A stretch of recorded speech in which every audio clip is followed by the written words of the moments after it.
Hello fellow global citizens. Do you have the moment to talk about veganism? The truly grassroots vegan revolution needs your help. The climate is changing and it won't stop until we all do what the good grown-ups on the TV tell us to do.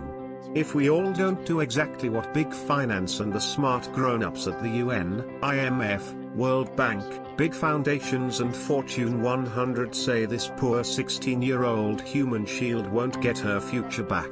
This is a real emergency and there is no time to ask questions. What have you done to change your life? Like you said, you do things that you can do to look yourself in the eye and know you've done enough. What have you done?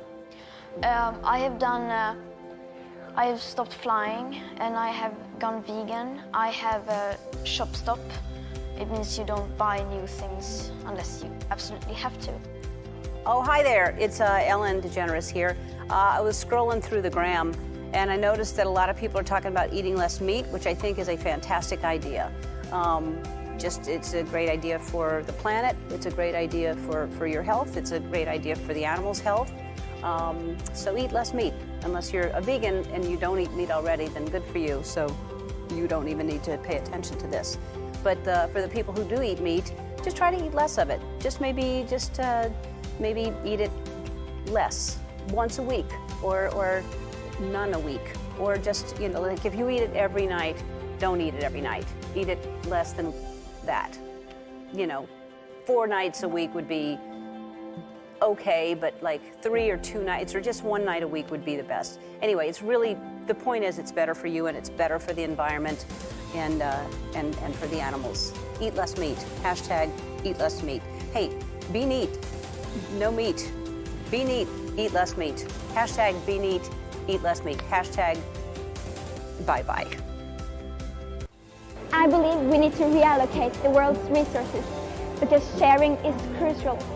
The climate crisis is a battle for solidarity, a battle for human rights and children's rights. I feel so powerful knowing that Ellen DeGeneres and courageous 16-year-old human shield Greta are also vegan activists saving the planet with me. The UN needs to reallocate all the world's land and resources. The science is clear. The smart adults from science say that the global megacorporations in the World Business Council for Sustainable Development like Bayer Monsanto, Unilever, Cargill, Shell, IKEA, Nestle, in the good philanthropists at the Rockefeller Foundation, the MacArthur Foundation, the World Resources Institute, the IMF and the World Bank will all help reallocate all the world's land and resources and ration us sustainable nutrient-fortified plant-based kibble so we can stop off-gassing toxic CO2 and polluting the world with toxic human babies. The British royal family, close friends of philanthropists Jimmy Savile and Jeffrey Epstein, just want to help us reallocate the world's resources to save us from the climate. With all of that activism, some might think you'd be exhausted. But look at you and listen to you, you know the secret. That in giving back, in fighting the good fight, it doesn't exhaust you, it energizes you. This is an emergency and we must do this now. Climate change is a humanitarian issue, not a political one. The transnational corporations, banks, and philanthropists like the UN, the royal family, Jimmy Savile, and Jeffrey Epstein need to reallocate the world's resources and feed us nutrient-fortified plant-based kibble to make everything happy and equal. Being vegan is so easy and healthy. I am not a bigot. I will do this for the planet and the children. Let's take a look at vegan YouTube for some recipes for sustainable vegan cuisine we can eat in order to save Mommy Earth from the real credible death threats from the climate. Show you how to do vegan in a food court. Everyone's got a food court in a shopping mall near you. Let's do one here. Let's go.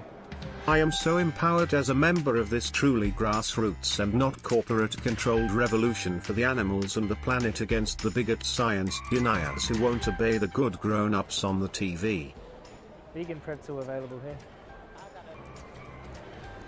Okay, now most food courts are pretty much the same, all right? Now first off on the left, sushi. You find any sushi place, they do vegan sushi at every single sushi place. You make sure they don't put mayonnaise or anything that's not vegan, any sort of weird fish stuff on there. Weird fish stuff and real animal foods are so mean and bad and don't belong on my vegan soy sushi. Suffocated and stabbed to death, hacked up into pieces to be put in sushi, when you can have vegetables in sushi, tofu in sushi.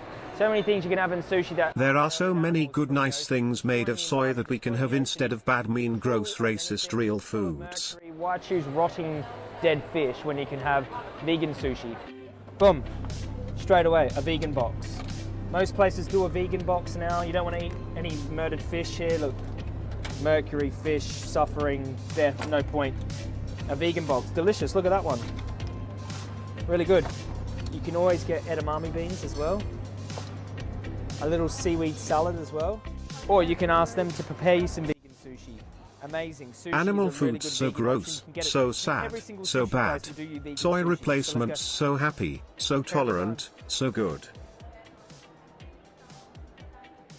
sushi place will always look after you. All right, let's go. It is so much more healthy and sustainable to eat tofu made from mass-produced GMO Monsanto soy grown by some of the extra people in South America living under a puppet government military dictatorship, funded by massive IMF loans given under the condition that all the extra rural people there grow patented GMO soy and corn for export instead of their heritage crops and spray pesticides and herbicides like Roundup on all their soil and devalue their currency, so they become debt slaves and must sell their labor, land, and resources for cheap to the Fortune 100 companies and members of the World Business Council for Sustainable Development, who can strip mine it then of their debt slaves, grow industrial soy to ship to China for processing into cheap Roundup fortified tofu kibble they can sell to social engineered, decadent, distracted, narcissistic Westerners who these transnational corporations and banks educated into thinking they're saving the planet by doing exactly what the big investment banks and transnational corporations tell the screens they worship to tell them to do. You can easily have, instead of tandoori murdered animal, you could have tandoori tofu, tandoori seitan, you know, tandoori whatever other plant alternative other than pieces of flesh from an animal. Purchasing this is powerful activism and will help the IMF give sustainable debt to all those extra rural people who grow my cheap food. The World Bank and transnational corporations are helping us help those extra South American and African debt slaves to go green and stop breathing toxic CO2 and killing and eating innocent animals, so we can all move into corporate-controlled total surveillance smart city coffin apartments and pay for our fortified vegan kibble, pharmaceutical drugs, and VR porn with social carbon credits to save the planet from the totally real and not made up #climate crisis. Vegan, oh wow, oh no, this is veggie. Okay, so they've got it veggie and vegan separated, which is good. These are all the animal body parts that you don't want to be eating. Merry Christmas, not so merry for the animals. Let's have a look here. Oh, eggs are not vegan, obviously. Oh, here, look, avocado and toast. Wow, that looks really nice. This jittery, effeminate 31-year-old boomer is so inspirational to me as a vegan activist. He is the best at purchasing vegan kibble. I wish everyone could know how good it feels to eat soy and corn-based vegan kibble instead of real animal foods. I do not even miss real animal foods. Real animal foods are mean and gross and not even good. Mass-produced vegan corporate kibble is way healthier and tastier and nicer and make me so happy. If we don't all do this, the climate will keep changing and all the bad things will happen and Bambi and Simba will be murdered every day always. Any of these cakes vegan? Oh my god, those cookies are. Would you ask for a vegan option offer? Oh no, that says veggie, not vegan, so I was just seeing that these are vegan. Only one is the option. Oh wow, oh awesome, yeah, that's cool. Can I just have these, please? Thank you very much, Ta. Bye-bye.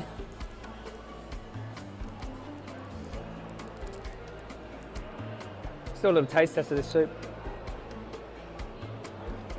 Oh my lord. That's amazing. Wow. What's your view? I can't think of a better thing for the animal rights movement to be honest, bro. I think one of the biggest issues with people going vegan is also the convenience factor. Yeah. It's too hard. What am I going to do? This is where I eat. I go to this supermarket, I go to this restaurant, I get this fast food. Like, they don't have I am vegan not stuff being there. used. I am a grassroots activist saving the animals and the planet. I have not been duped. Beyond Burger in all of their stores, and they advertised it every store I drive past, huge billboards on the highway. I'm like, plant-based meat options, this is amazing. Wow, they're really normalizing it. The convenience factor is through the roof. Yeah. Incredible, I'm so Huge. happy. Absolutely, and they're selling out of it. Yeah.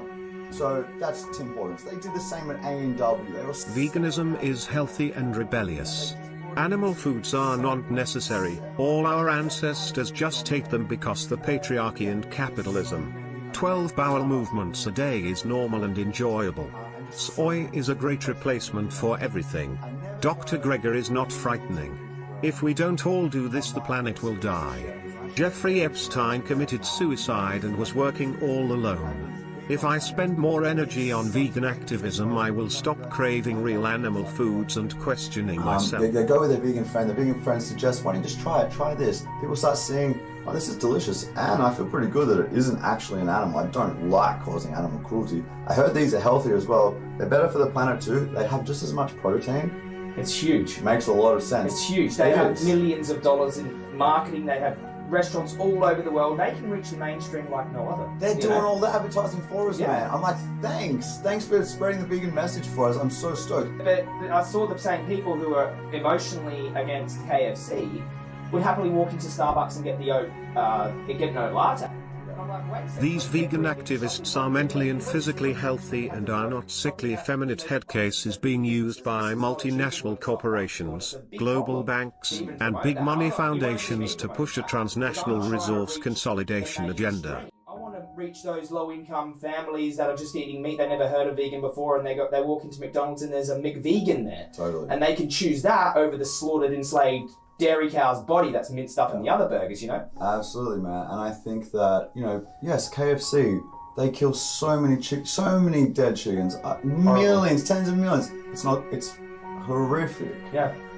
But if anyone can change, anyone, slaughterhouse workers change, we change, people change, businesses change too. And if I was to you can't support KFC, you must only, I just think we're not in a position to have that flexibility to go, you can only buy vegan food from here. We need people buying vegan food from wherever it's available. The world's like, oh God, we need radical change.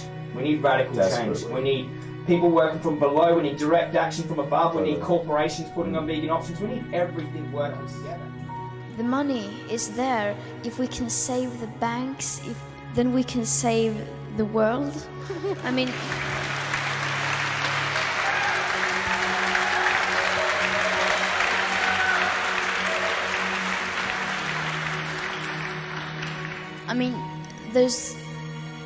if there's something we are not lacking in this world, it's money. And of course, many people do lack money, but governments and these people in power, they do not lack money. Eat the kibble, bigots.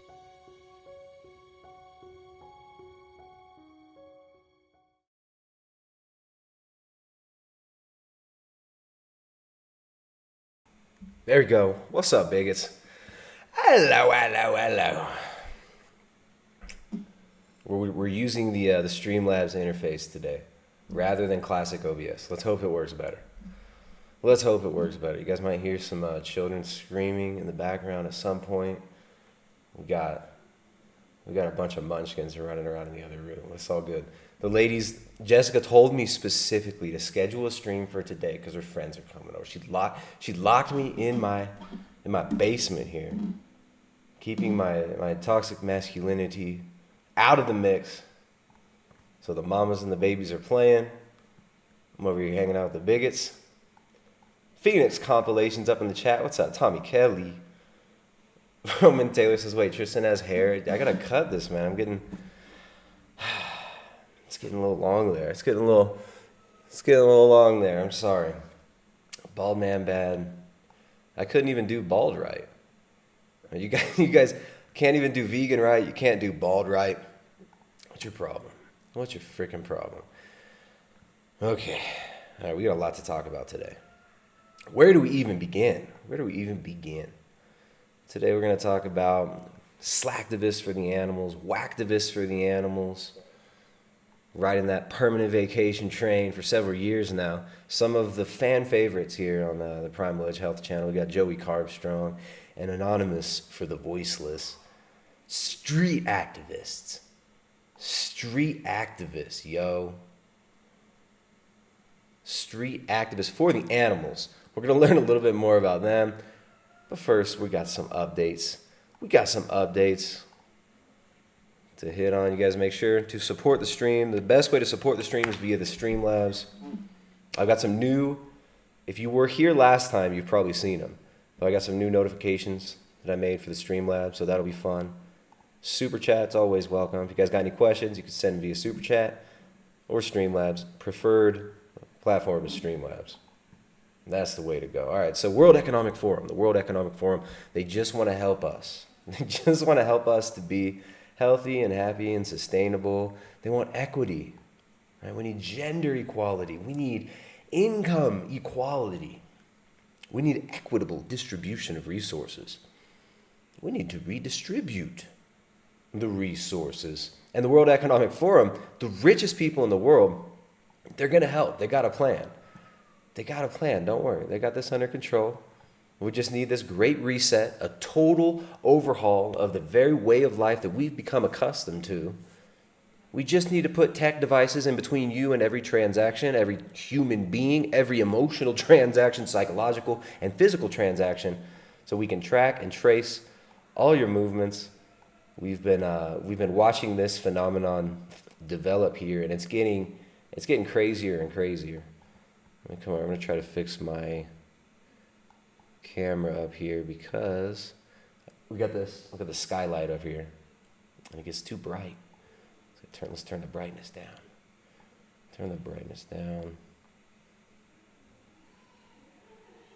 All right, we'll see. We'll see if that works. After an hour, the sun's going to be way back there, and I won't have to get blinded by it glaring off my screen. World Economic Forum, are you ready for what systemic change means? You ready for what systemic change means? What is systemic change, and why do we need systemic change? Right? We've discussed the Club of Rome, First Global Revolution, published in 1992, around the same time as the Agenda 21, Agenda 2030. Documents were signed. We've talked about this idea of using the arc of crisis in order to bring about large, wide-sweeping systemic change. Systemic change that wouldn't have been accepted by a populace before this crisis situation. During a crisis situation, systemic changes and changes to our very conception on what it is to be human, what it is to be alive, what it is to be a citizen, a good global citizen. Things are ripe for change in times of crisis. So the World Economic Forum, of course, leveraging this crisis, which back in October 2019, at the event 201, the World Economic Forum, in concert with the Bill and Melinda Gates Foundation, other NGOs, corporate heads and leaders, gamed this whole situation. Systemic level action can either facilitate or hinder change. The realities of systemic change often alienate philanthropists and investors. A new funding structure has to come into being to support systemic change. So we're going to be talking about some of these funding structures for activist movements today. For these whacktivist movements, like Joey Carbstrong and these people. But the crisis we see now, of course, gets exploited by anybody with an agenda. Oh, we're dealing with this terrible virus right now because people won't stop eating meat, say the vegans. Well, this is just because of climate change, right? Climate change has created a situation where we're going to be more likely to experience zoonotic disease spread throughout the populace because of how humans interact with animals, and we're ruining nature. We're destroying the purity and the integrity of nature just by being around it. Everybody with an agenda loves to use these crises to push these agendas, right? Sustainable development, how we can build back sustainable and healthier cities. Well, look how sustainable this city is here. Is it like Sri Lanka or something, or India? A woman with a temperature gun being held to her head, right? These images that are being normalized now. It's normal to have a gun put to your head regularly by government officials. It's normal to have your DNA taken from you regularly by governments who have now announced that they have the right to, and are utilizing the right to, take all of these COVID tests and put that DNA in a database.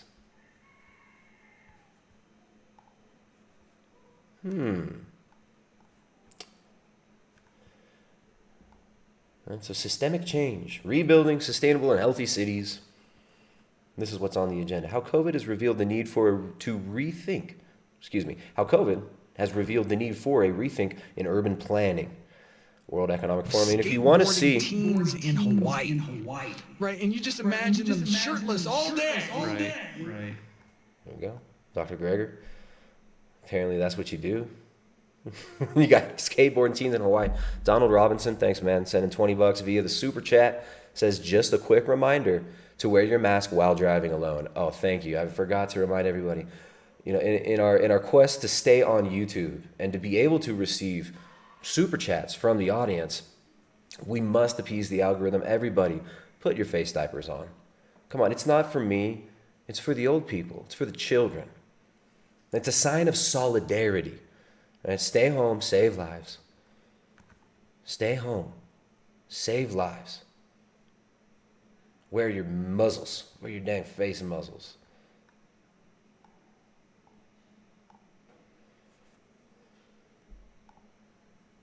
All right, there we go. You guys are putting your muzzles on in the chat. Thank you very much. All right, thanks for the super chat, man. I appreciate that. Remember, these streams, this channel, fully user supported. We get no love from YouTube. Fortunately, we can still accept super chats, and the Streamlab's the best way to support. So there's a link in the description, and I'll throw a link. Let me throw a link in the chat right now. Mattia says, "Am I banned?" No, you're not banned. And if anybody is banned and you want to be unbanned, feel free to email me, Tristan at primaledgehealth.com, and I'll unban you. Don't worry, I'll unban you. If you annoy me, I might ban you again, right? But I will unban you. Fret not. All right, Mattia, proving he's not a bigot with that super chat. Thank you very much. COVID has revealed the need for a rethink in urban planning. A global Marshall Plan to improve planetary health could safeguard the future of fast-growing cities, writes Tolula Oni, a public health physician and urban epidemiologist. She argues that reimagining urban planning decisions would reduce vulnerability to disease and improve health. So we just need to turn everything, we just need better urban planning. Who gets to do this urban planning? Well, of course, it's the World Business Council for Sustainable Development, featuring the likes of BP, Shell, IKEA, Walmart. These global mega corporations, they're going to help you. They're going to make it sustainable. They're going to make it sustainable. Delbridge says, super chat's not working for me. Here, this is way better. Streamlabs. Streamlabs will work. If super chats don't work, you could try refreshing. The Streamlabs should work. Several people have told me that the super chats weren't working lately. I think that's kind of weird. Maybe glitching out. So anyways, we need central planned urban sustainable development smart cities. Oh, yay. So the COVID-19 pandemic has heightened awareness of the significant flaws in our urban infrastructure and highlighted our lack of attention to how human health, natural systems, and the built environment interact to determine planetary health. So this idea of planetary health, right? We're just a part of this mega Borg organism. We're just cells in this great large organism. And we all need to behave like good global citizens so we can become a member of the global Übermensch. Right? This great transcendent being that we're going to come together and create. If we all just come together for a new order of the ages. And this idea that we're going to create some sort of a utopia here on Earth We're going to create this utopia on Earth just through central planning and through the redistribution of resources. It'll be great. So we can do better. We need bold investment program for Planetary Health. So this is how it's being branded, right? This takeover of the global economy, the shutting down of mom and pop small businesses, the shutting down of the physical economy to roll out fourth industrial revolution tech, to roll out big tech transhumanism, all right? Machine brain interfaces, the removal of human beings from the workplace, the removal of human beings from social situations with each other. This is all something that's been planned openly. You can read these op-ed pieces on World Economic Forum's website. We talked like 4 years ago about Ida Auken's plan. Ida Auken, this Danish socialist. And all these socialists, they just tend to be rich as fuck. Isn't that funny? Isn't that weird? We're all these like Danish socialist ministers, fucking rich.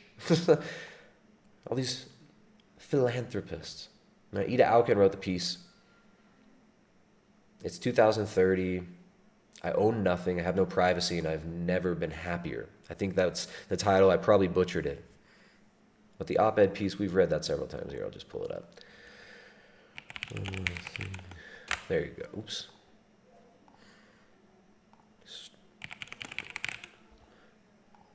There you go. Welcome to 2030. I own nothing, have no privacy, and life has never been better. So we've talked about this article many times. This lays out the fourth industrial revolution future, very, very near future now that these people have been trying to push. That smart city grid, paid for your cummies with your social media scores. Right? Now this doesn't have to come. This doesn't have to be. We don't have to accept this. So this is why we've been promoting what we've been promoting here for years. Local production of food, regenerating soil, regenerating land, feeding ourselves off of our own land. Feeding ourselves off of our own land. This is why we do what we do.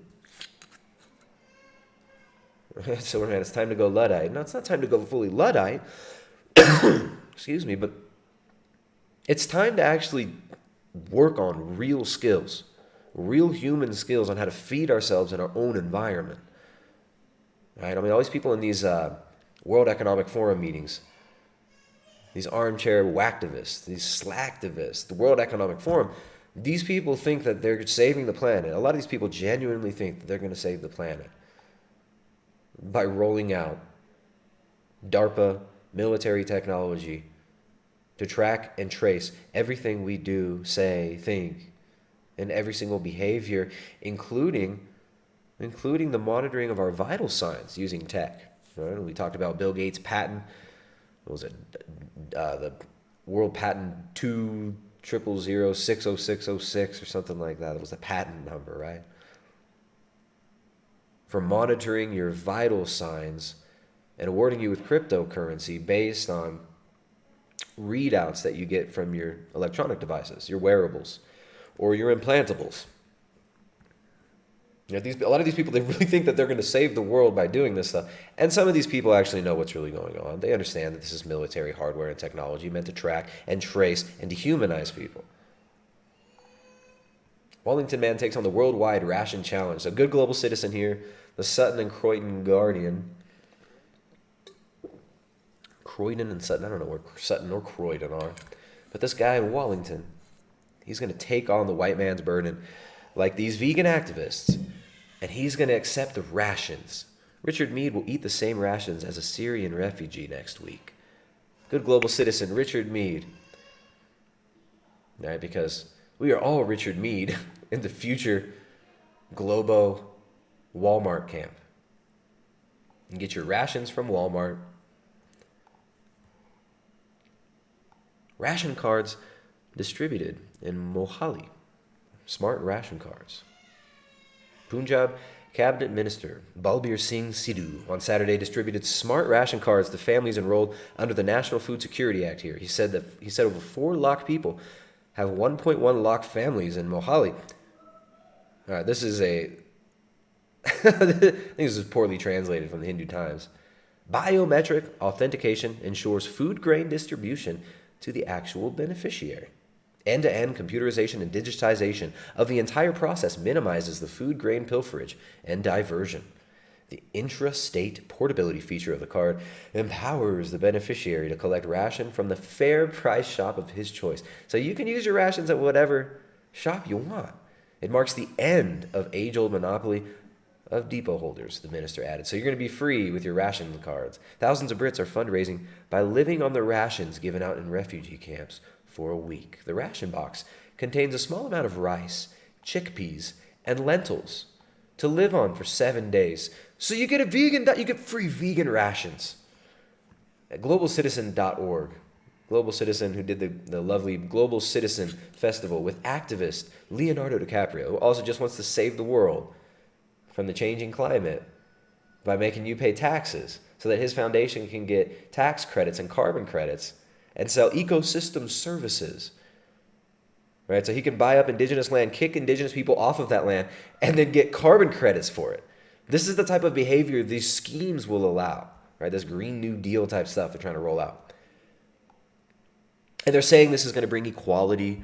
They use all this socialist lingo. This is going to be equality. It's going to be great. It's going to be fully automated luxury communism. But who's pushing this? This is the Fortune 100. It's IKEA, McDonald's, Cargill, Monsanto, Bayer. That's who's pushing this. This is big monopoly capital pushing that socialist rhetoric. Right? This false dialectic. Oh, it's the fascists and the commies. The commies versus the fascists. It's beyond that. It's about technocracy. It's not about democracy. It's about technocracy. Look over here to the chat. Tommy Kelly's in the chat. All right, guys. We need your thumbs up rations. You guys better ration out them thumbs up to the bigots here.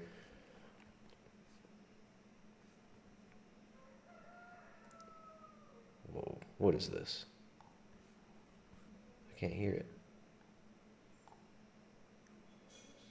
Could you guys hear that one? I couldn't hear that one. Here, let's see. Maybe that'll work.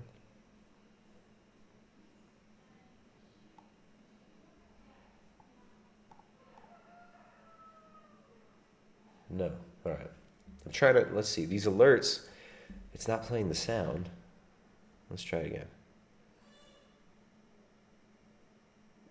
Testicular Tactics donated $5, but I'm trying to make sure my alerts are working. Let's see. Guys. There we go. If you want to be the big man, the big daddy.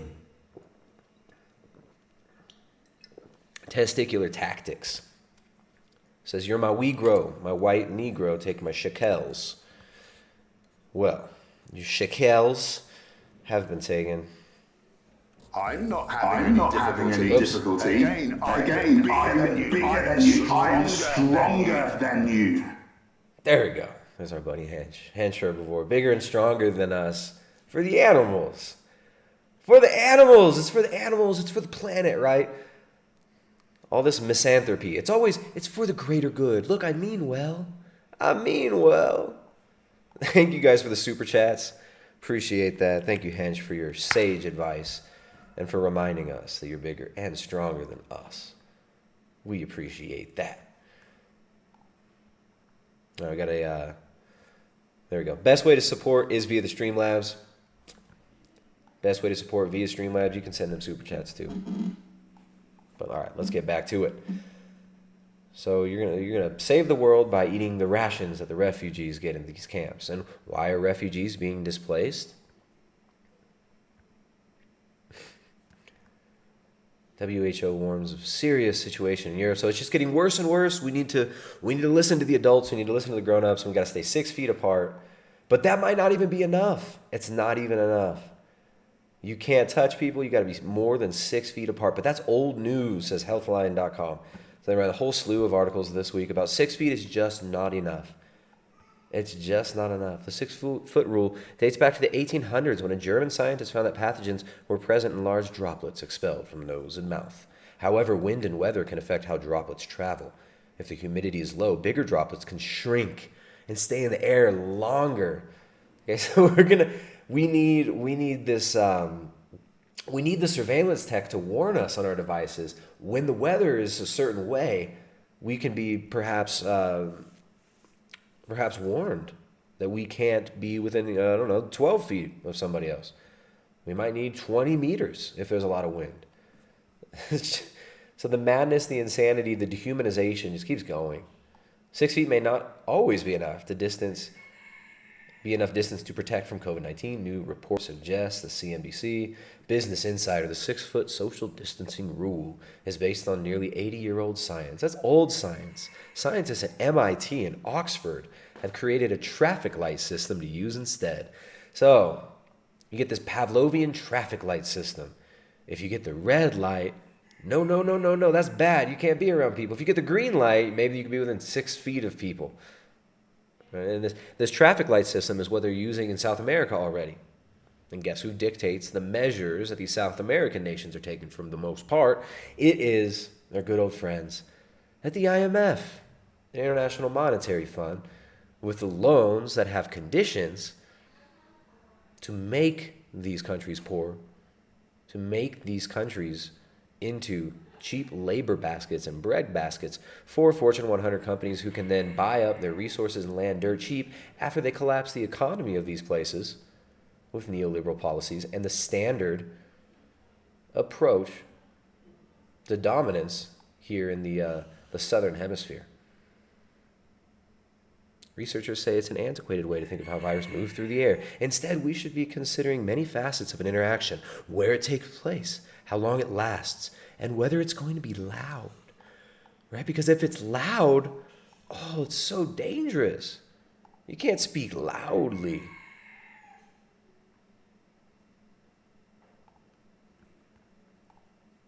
COVID and social distancing is 6 feet enough. Oxford University, the experts at BBC, former home of Jimmy Savile, BBC, who brought you the war in Iraq, the war in Afghanistan, Iraq, number 2. BBC says coronavirus report, rule of 6 breaches, Minister urges you to report breaches of the rule of 6. People should report their neighbors for any suspected breaches of the new rule of 6 limits on social gatherings, the Prime Minister says. So you have to stay 6 feet away. Or you can only have a gathering with 6 people. Or you're going to be 6 feet under. You're going to be dead. Because the virus is so bad that it knows if you're in groups of more than 6. So the technocracy, the technate, they can just mandate these and they'll say that's science and that's the way it is. It is science and that's just how we are going to roll. All right, so this is nothing new. Nothing new. We've been talking about this rollout for a long time here. What we're seeing with this crisis is the rollout of the same sustainable development goals, the same austerity measures, the same UN dictated corporate control grid that was proposed, that was going to save us from climate change. Now it's going to save us from each other and from our evil exhalations, not of CO2, but of viruses. So we've got Nestle and Unilever who are joining these activists, right? The activists at Nestle and Unilever, who also are both on the World Business Council for Sustainable Development. They're all members, all these huge corporations, members of the World Business Council for Sustainable Development. They are lobbying to have their fake milk, yogurt, cheese, and butter just labeled as normal milk, cheese, yogurt, and butter. So if you're going to buy milk, you get the almond milk, you get the milk from the cow. It's all just the same, right? It's all just the same. We just call it milk. And they don't want protection of dairy terms. They want to get rid of that so that they can market their plant-based plant water, their industrial waste plant water, and sell you their almond milk. When you could just have your own cattle and your own sheep and your own goats and produce your own milk on your own land, regenerate the soil, have manure that you can use to then grow plants, right? You could do classical homesteading or use permaculture techniques, regenerative grazing techniques, and have your own food and regenerate the land. But no, that's not sustainable. We can't have that. We can't have that. You're going to have Nestle and Unilever fake kibble. But that's sustainable. So our buddy Frederic Leroy. Shout out to Frederic. He's always on point. Always on point with this. United Nations Food Summit has 5 action tracks. The one on sustainable diets will be controlled by the Eat-Lancet Commission, having the WHO as its anchoring agency. In other words, expect a lot more high-profile bashing of livestock farming and meat and dairy. So remember, the Eat-Lancet Commission, started by Gunhild Stordelin, connections to the Wellcome Trust, massive pharmaceutical magnate out of the UK, the Wellcome Trust, pharmaceutical NGO, philanthropy, right? Philanthropy. Also involved with Bill Gates and the Gavi Alliance, also involved in all sorts of sustainable development, international development projects on behalf of mega corporations, especially pharmaceutical and agricultural. I'm not having any difficulty. I'm stronger than you. Hey, all right, calm down. Calm down, dude. Hench, popping in again. Chick Farm 152 donates $5 via the Streamlabs. That's the way to go. Streamlabs is the way to go. Thank you. You guys are the reasons we do these streams. We do these for you. And if you keep supporting, we'll keep doing these. All right, the last few times I've been streaming during the day, I had pretty good turnouts. It seems like this is a good time for the folks over in Europe, maybe other parts of the world as well. Maybe not the best time if you're on the west coast of the U.S., but we try to do it when we get the most demand. So I appreciate it if you want more streams at this time. Send those Streamlabs, send those super chats, give those thumbs up, share it, like it. Chicken Farm 152 donates $5. Says, I am not a bigot. I'm just a good global citizen who supports transformational corporations. I'm sure maybe that was supposed to be transnational and got auto-spelled. Transnational corporations, because going to college and earning my liberal arts degree has taught me to follow the science and trust all of the experts because they just want what's best. That's beautifully said. Do you write poetry? Beautiful. Thank you, Chicken Farm. Appreciate that. All right.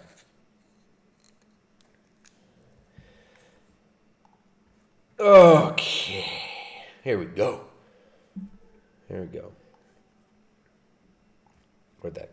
Here we go. So, Eat-Lancet Commission involved in this push for planetary dietary guidelines. We're talking about billions of dollars from NGOs that are going into this idea of fourth industrial revolution tech and an overhaul of the global economy, digitization of everything, tracking and tracing of everything, including our health records, tracking and tracing us and our livestock, and doing sustainability moral calculus on it.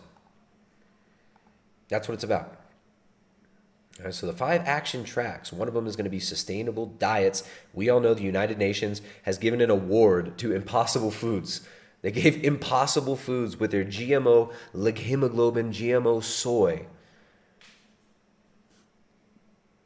That's very potentially dangerous to human beings. If I remember correctly, there were some animal studies that made it look like this stuff might not be the best thing. But of course, the good grown-ups at the government, the FDA, at the USDA, which are basically just revolving door agencies for big ag, big pharma, lawyers, CEOs. Now you've got this revolving door between NGOs, global mega corporations, and the government. Public-private partnerships. What did those used to be called? What was a public-private partnership called 100 years ago? What was that called? And of course, the diet that the Eat-Lancet Foundation pushes, and that Gunhild Stordelin, we got to pull up good old Gunhild. Good old Gunhild Stordelin. Look at her. She's just a gem. She's just a gem. There she is with her cute butterfly over her eye. She just wants to save the planet. That's Gunhild Stordelin. She very, very wealthy lady, to say the least. Married a billionaire and gets to manage these pet projects like overhauling the entire food system of the third world and the so-called first world. overhauling the global food system to be sustainable, to go along with this overhauling of the economic system. And so this is why it's important that we stop relying on imported foods. We don't want to be put in a situation where we could be rationed food too, or where we could be brainwashed into thinking this is some sort of a great thing to be rationed your food, right? Of course, look, I'm not saying that it's bad to help the needy. Obviously, it's not bad to help the needy. But these articles about normalization of rations, right? Thousands of Brits are fundraising by living on the rations given out in refugee camps for a week. This is what the United Nations means by equity. Well, it's also what they mean by equality, by the redistribution of resources, and by sustainable development. They mean rationing. It's a rationing economy. They call it a circular economy now as well. So these new terms, you're going to see more and more of this. Fourth Industrial Revolution stuff getting pushed and rolled out. And people like Glenhild Stortelen are taking the reins of the likes of the United Nations. You have the International Monetary Fund, the World Bank, all pushing the same agenda, all pushing the same rhetoric and the same funding mechanisms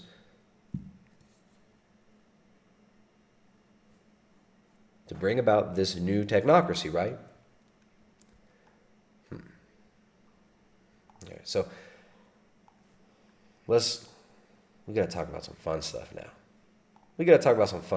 There's the usual. We got to hit on some seriousness, but here we go. Here's the fun stuff. This is kind of serious too, and this does tie in to the funding of these revolutions, these fake grassroots revolutions that we see. Veganism, of course, veganism on display. Good global citizen vegans pushing for the abolition of animal husbandry, the abolition of using animals for food, the abolition of you being able to grow your own food and produce your own food for your own family. Because the only way you're going to be able to feed your family on your own land, the only way you can feed your own family on your own land, feed yourself on your own land, is using animal foods. You are not going to grow enough bioavailable digestible protein and fat from plant sources. Animal husbandry is necessary even for organic vegetable agriculture. Plant agriculture requires animal input. So Joey Carbstrong here. Joey Carbstrong, we all love having a laugh with Joey. Peaceful vegan activist Joey Carbstrong compared dairy farmers to Hitler and told them to kill themselves. Telegraph. So meet Joey Carbstrong. Many of you already know Joe. His real name, Joey Armstrong, Joseph Armstrong, is a celebrity vegan, according to the Daily Mail, activist from Australia with tens of thousands of YouTube and Instagram followers. A 31-year-old, a former gang member, spent time in prison before turning his life around and becoming full vegan for both ethical and health reasons. After dropping out of school at age 14, Mr. Carbstrong fell in with the wrong crowd, eventually turning to more serious, hardcore, organized crime gangs and dealing drugs to support his own habit.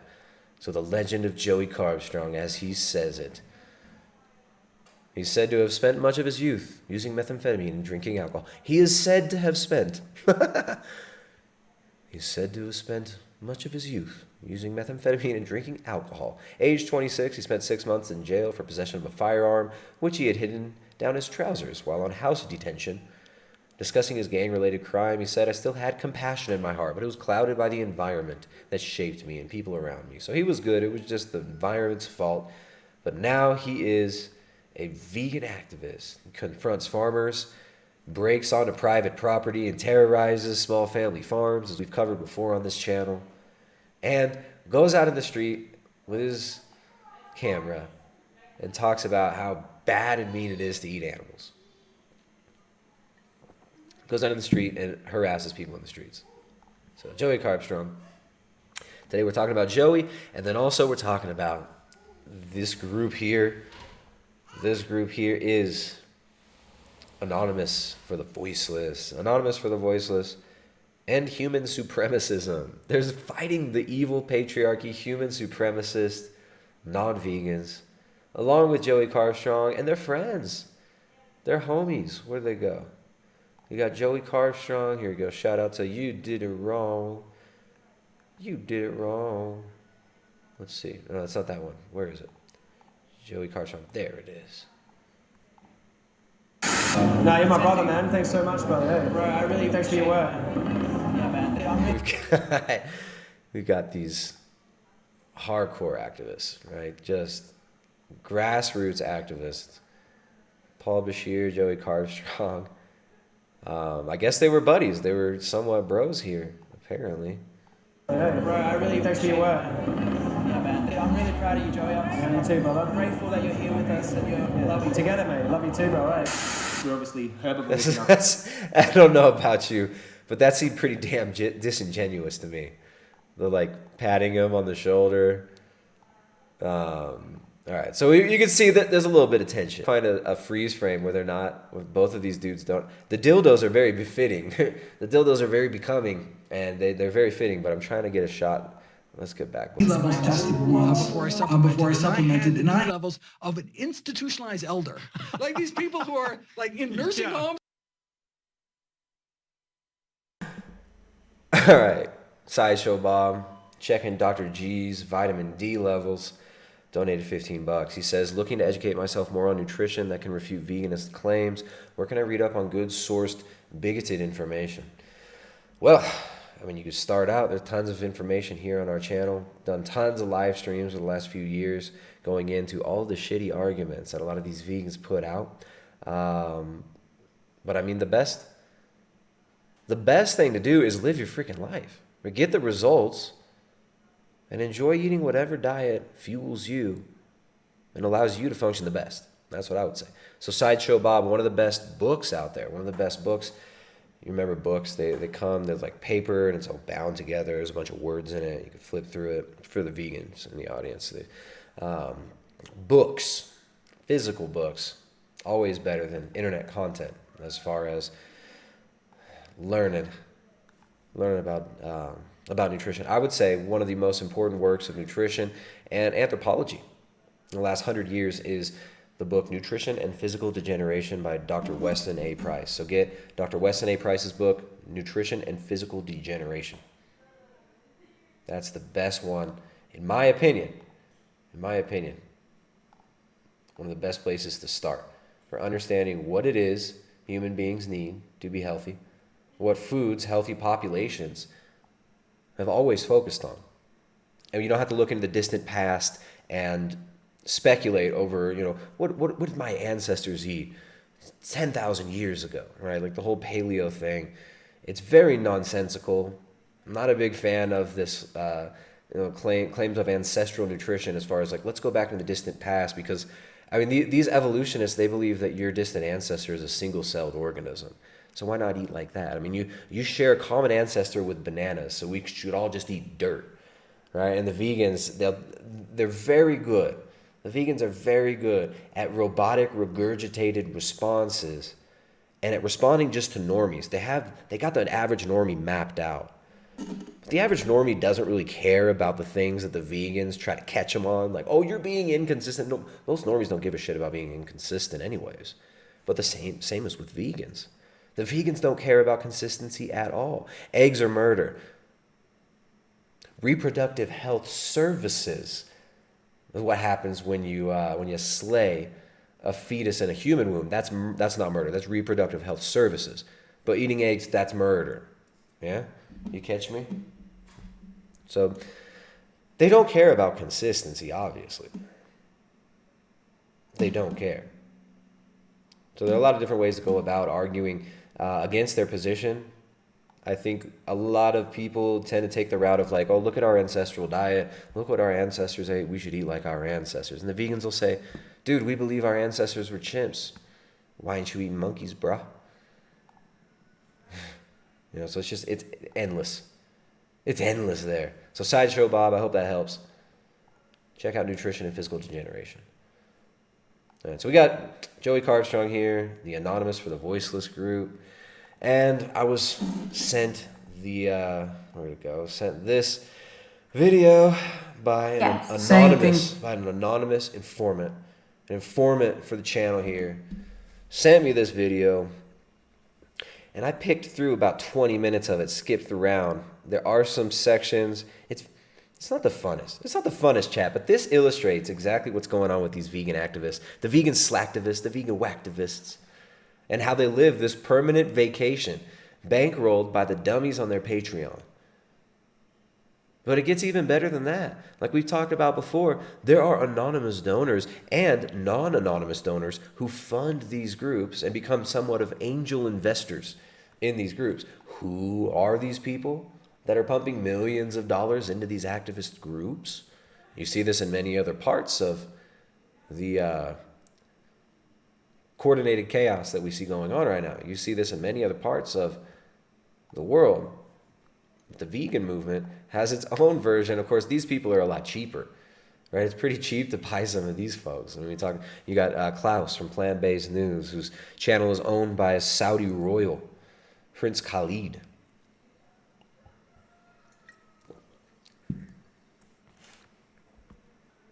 Right, so they pay pennies to these people.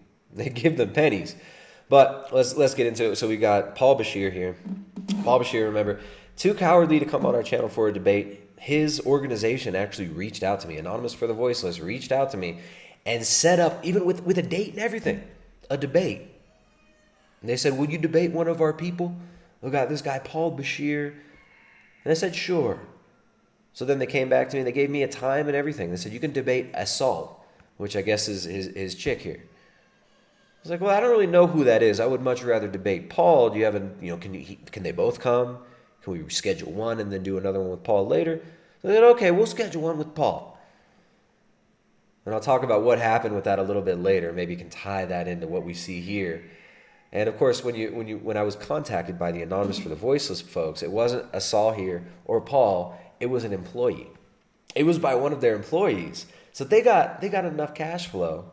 They got enough capital at their disposal to have employees for their super hardcore, totally real activism. So let's hear what Paul's got to say about Joey Carbstrong. We're going to skip around in this a little bit.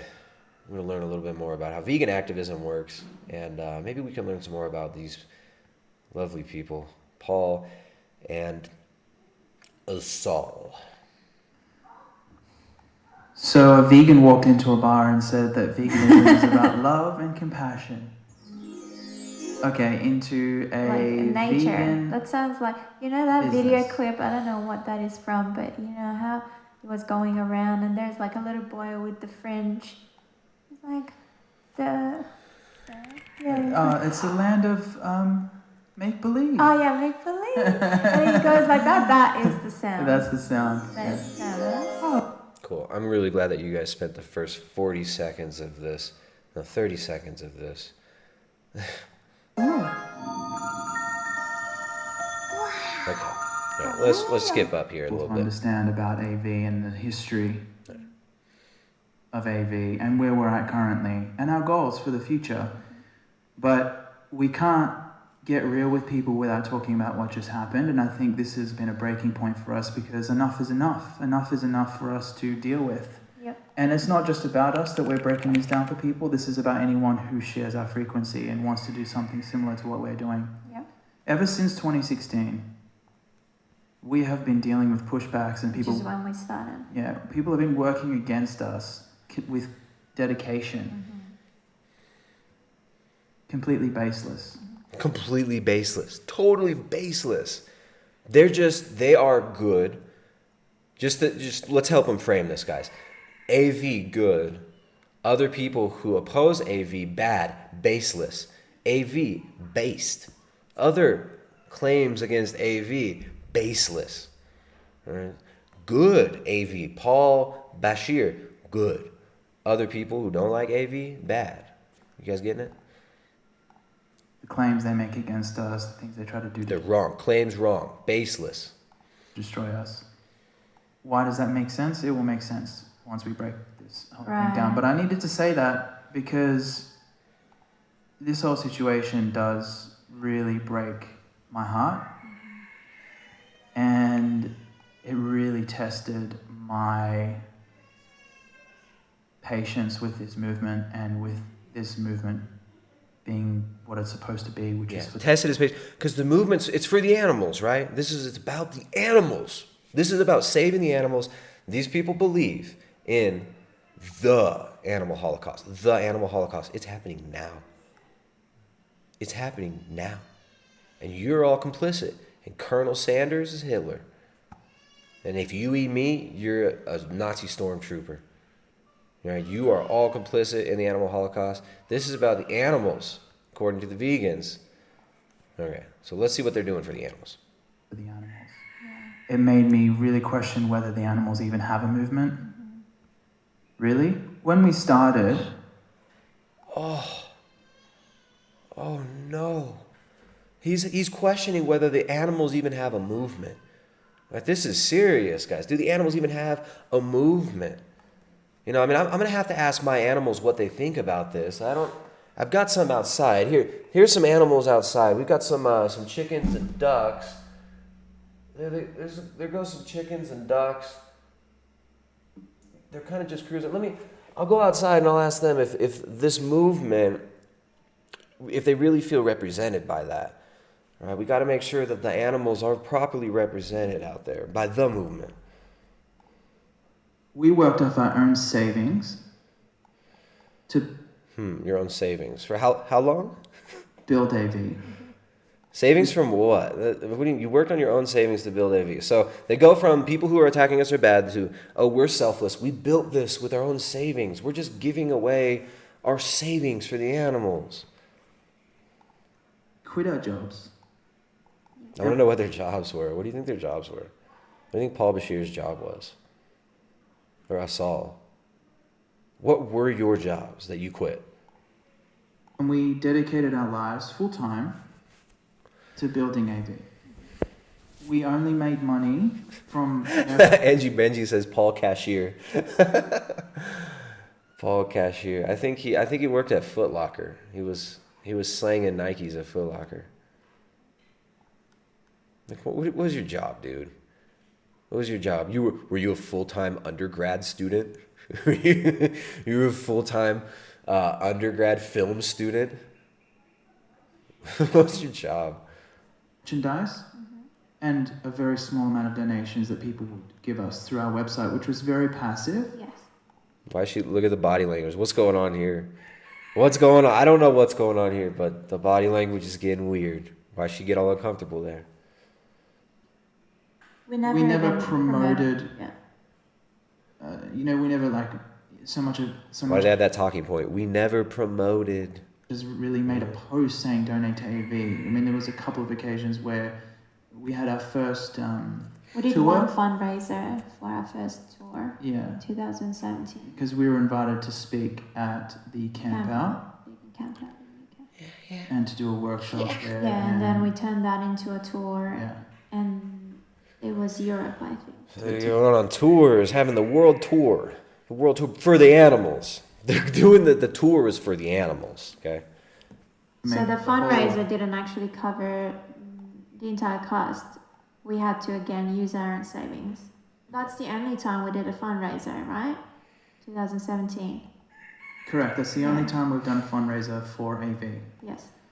And the money that we receive through donations to this day has always been passively through our website. We've never promoted it. It just exists there. We haven't even had a Patreon until now. We've just started. D-levels tested before I supplemented, and I had the D-levels of an institutionalized elder. Like these people who are like in nursing homes. All right. We got a super chat here. Fab Nochivelli sends $5 via Streamlabs. There you go. Streamlabs the best way. Says, because proud human supremacist for the animals. Right? Yeah, dude. We're human supremacists. We know you guys want to smash the fash, right? You want to smash the human fash. Well, guess what? We're all on Team Human. You guys are against human supremacism. We are blatant human supremacists. We believe that human beings are made in the image and likeness of God. I believe that my children deserve to have a healthy life, that they deserve to be able to have the skills to feed themselves off of their own land, to be able to own private property, to be able to say no. Or my children can say no. My children can say no when people try to put things in their bodies. They have the right to do that. They are intelligent. They have a rational soul. And they're made in the image and likeness of God. And humans are supreme. Humans are supreme to the other beasts of the earth. Humans are supreme to the animals. That's not controversial. The fact that you people are trying to normalize this idea of human supremacy and to elevate the crickets and the cows and the chickens above human children. You people who say eggs are murder, but slaying unborn babies in the womb is reproductive health services. You people are fucking unhinged. And we're on Team Human. And we're human supremacists. And we stand for human supremacy. Excuse me. All right, so back to the task at hand. Help me, yeah, 2018. When we met a donor who wanted to donate a large amount of money to us. So since then, so we're not talking this about... person was the highest contributing donor that we've ever had. Correct. Just until recently, and we're going to get into that. Correct, but... Whoa. Okay. How'd you just gonna skip right over that? So you started it, you're just using all your savings, but then what? It was only... What happened? Help me, yeah, 2018. When we met a donor who wanted to donate a large amount of money to us. So since then... So we're not talking this person was the highest contributing donor that we've ever had. Correct. Just until recently, and we're going to get into that. Correct, but with what you just said, I mean, that's not that long ago. AV's been around for 4 years, and that's important information for this story. We were operating just based on Paul and Asal's savings from their previous jobs, as well as merchandise sales and public donations. Yeah. I like how they don't give us percentages, right? What percentage do you think of their money they actually use for the animals? All right, so who's this big donor, and why don't you want to talk about? Why do you both act a little uncomfortable when you talk about this big donor? Who is the big donor? How many times have we talked about here on this channel how easy it is to steer and socially engineer these social media starlets and these whacktivists? How cheap it is. How cheap it is to buy these people and direct these movements, and you can do it anonymously. You can do it through somebody that could be a face for your organization, and you can remain anonymous. You can just do it via PayPal. These activists are cheap. But let's keep going. That's it. This donor came along. We started to have more people on the team that were actually getting paid, so we started to have some kind of a payroll for our contractors that were working part-time or full-time with us, alongside us, as well as ourselves, obviously. We started to take a salary, and then other costs that are involved in running AV. Oh, like having digital assistants. Like having digital assistants, other costs of running AE, like doing everything for AE. What do you even do? Right? You had your digital assistant or an employee reach out to me on behalf of your organization to schedule a debate. Right? I mean, how do you have so much funding I'm here? not having any difficulty. Again, I'm bigger than you. I'm stronger than you. Here we go. Just so you guys know, Hench is not having any difficulty. He's good. It's all good with Hench, right? All you fake plant-based posers out there who had your health deteriorate on a vegan diet. Hench isn't having any problems. He's bigger than you and stronger than you. Go vegan for the animals. Tricky Roy. Tricky Roy says, shout out to Miss Wrong for introducing me to this charming bigot. Sends a $15 donation via Streamlabs. Thank you so much, Tricky Roy. Tricky Roy is inching up there. Almost one of the top donors. Look at these donors. Look at these meat industry shills donating to me. Shilling for Big Small Family Farm over here. Shilling for Big Family. I'm a shill for Big Family.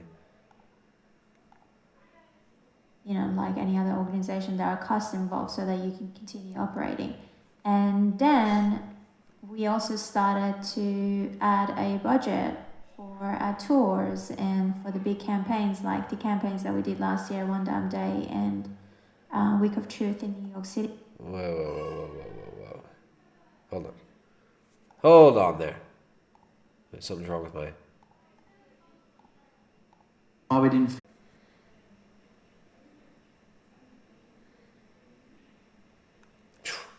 All right, there we go.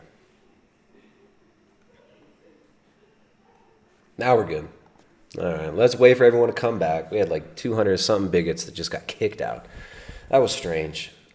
Everything, all the, I don't even know. I don't know what's going on here. Everything froze. And Streamlabs quit, so now I'm just going to use OBS. Now I'm just using OBS Classic. And hopefully my alerts work. Let's see if I can get this to work. Nope. Yep. I got my D levels tested once before I supplemented, and I had the D levels of an institutionalized elder. Like these people who are like in nursing homes. All right. Notifications are still working. If you guys got questions, if you guys got requests. Oops. If you guys... Let's see. If you guys got questions, requests, hit me up via the Streamlabs or the Super Chats. That's the best way to go. Is the Streamlabs the best way to go? There you go. Thanks, Tommy. Tommy Kelly's up in the chat. Zyklon Be Still and No God. Crispy Johnson. Jordan McGreeny. Carnivore Retaliation. Carnivore Retaliation. What's up, guys? Sorry for that. We were just getting into it. It was getting juicy. It was getting juicy. Where is it? Let's see. Okay. Where did we leave off? We're actually getting paid, so we started to have some kind of a payroll for our contractors that were working part-time or full-time with us, alongside us, as well as ourselves, obviously. We started to take a salary. Well, obviously, you guys need a salary. You need a salary. You need money to travel. You need world tour money. You need money for equipment. You need money for employees. You don't want to have to interact with the unwashed masses, us stupid plebs. You get to pay for digital assistants to go set up debates that then you can puss out on. Paul Bashir, coward. I know you're watching. I know you were in the chat earlier too. Before this even started. Before we even started this. Paul Bashir. You guys have quite the well-funded operation. We've been talking about how well-funded your operation is for a while here. And now we're getting some insights into what's going on. And then other costs that are involved in running AV, you know, like any other organization, there are costs involved so that you can continue operating. And then we also started to add a budget for our tours and for the big campaigns, like the campaigns that we did last year, One Damn Day and Week of Truth in New York City. Mm-hmm. And so all of those costs were covered by this specific donor. Yeah. One donor funded a whole event. And we also started to add a budget for our tours and for the big campaigns, like the campaigns that we did last year, One Damn Day and Week of Truth in New York City. Mm-hmm. And so... Why does it sound like...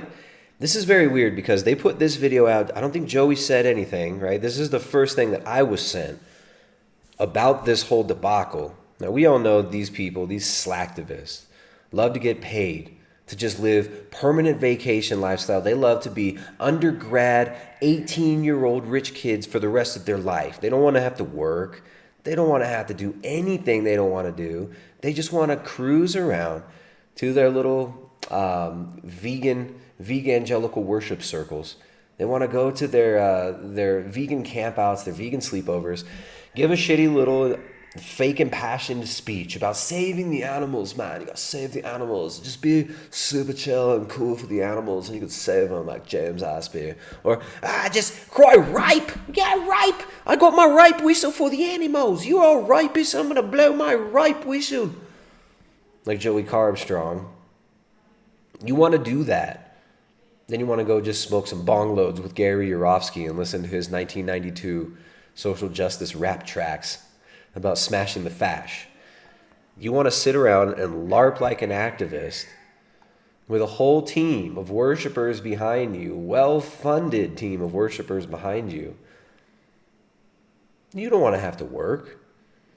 If anybody thinks this is really about the animals, if these people's funding dried up, you think they'd still do what they were doing? All of those costs were covered by this specific donor. Yeah. And this is why we didn't feel it was morally right to ask for money from other, like to have a Patreon and to do all these other extra things.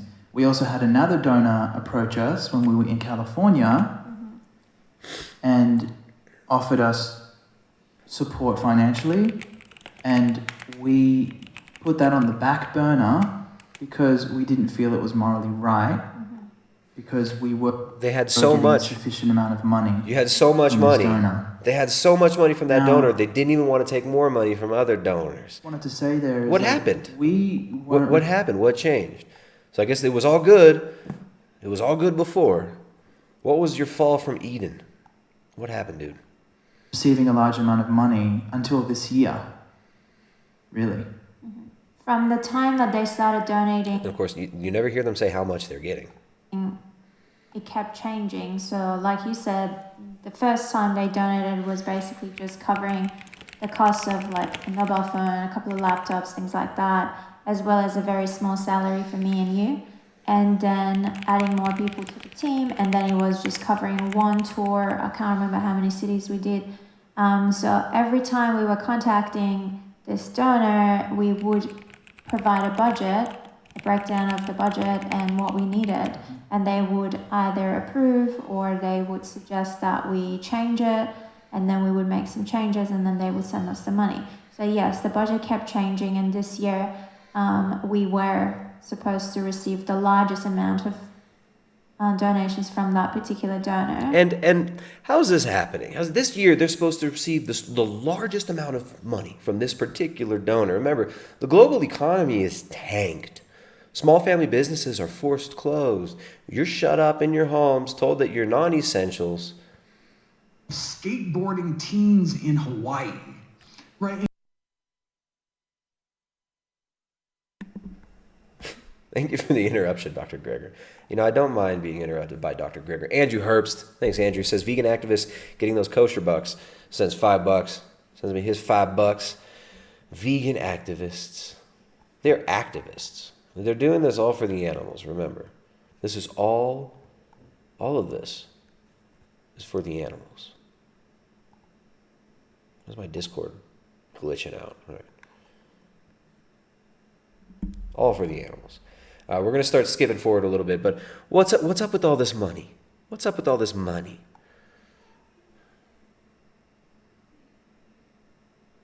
Sounds like the well dried up, but why did the well dry up?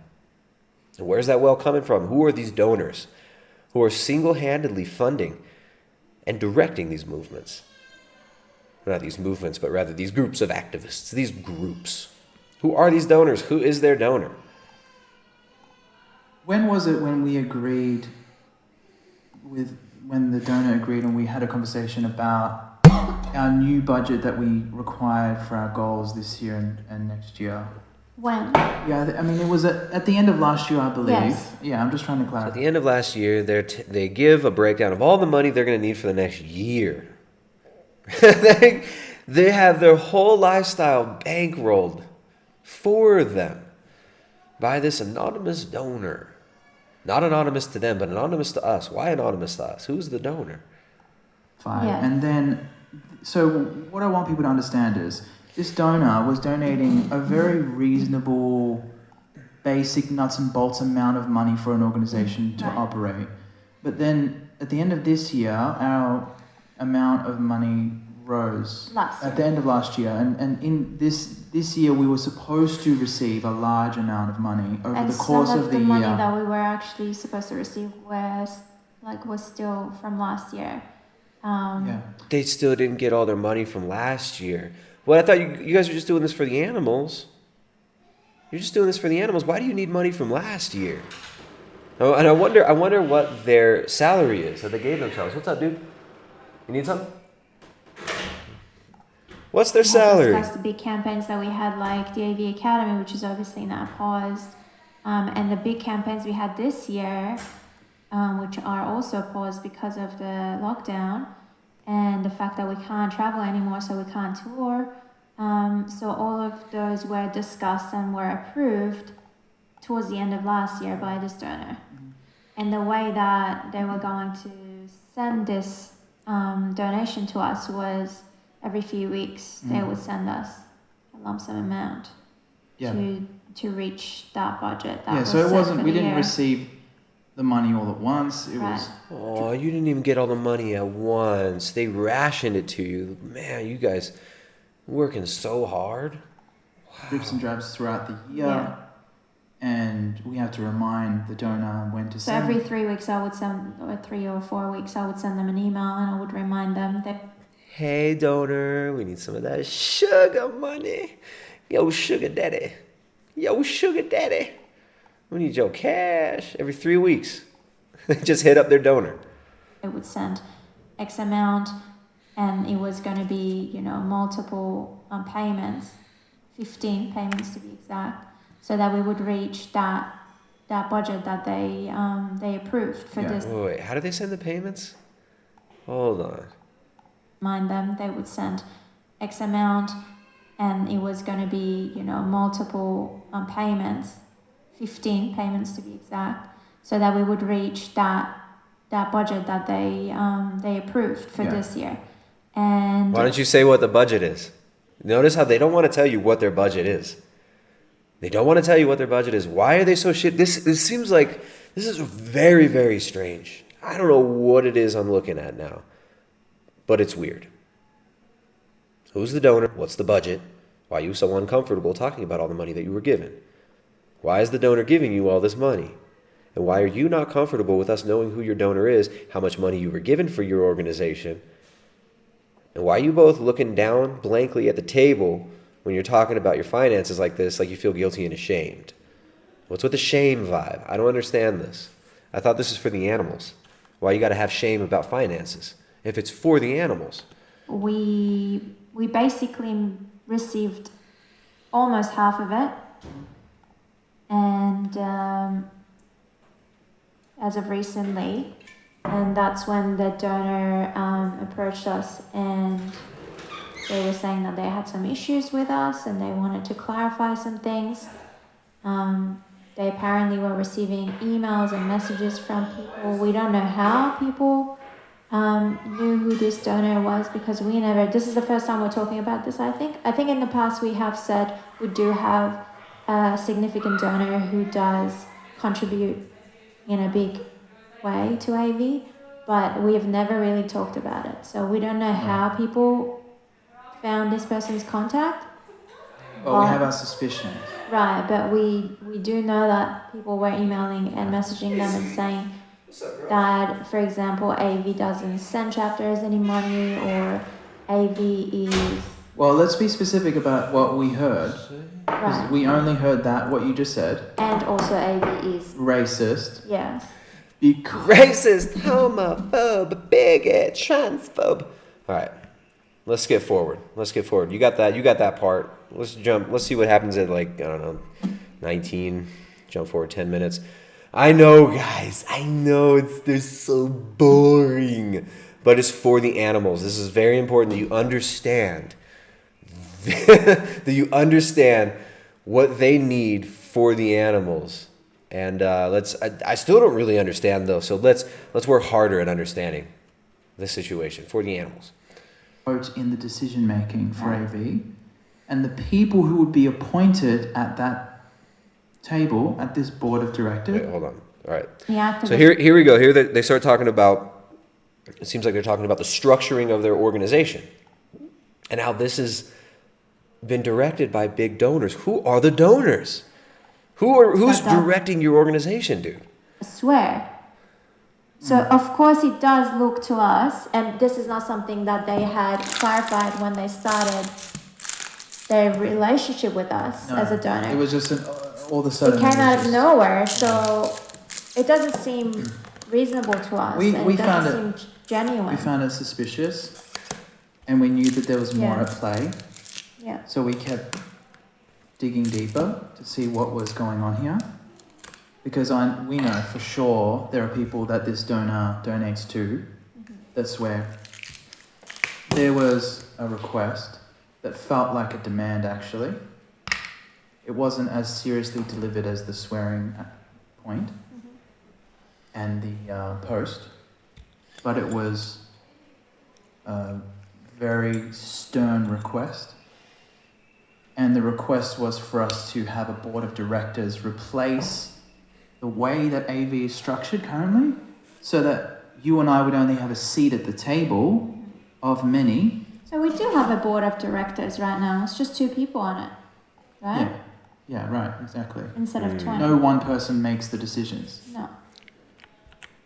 And so are you going to incorporate it? You're trying to make the anonymous voice for the voiceless a corporation? And does this not get weirder and weirder?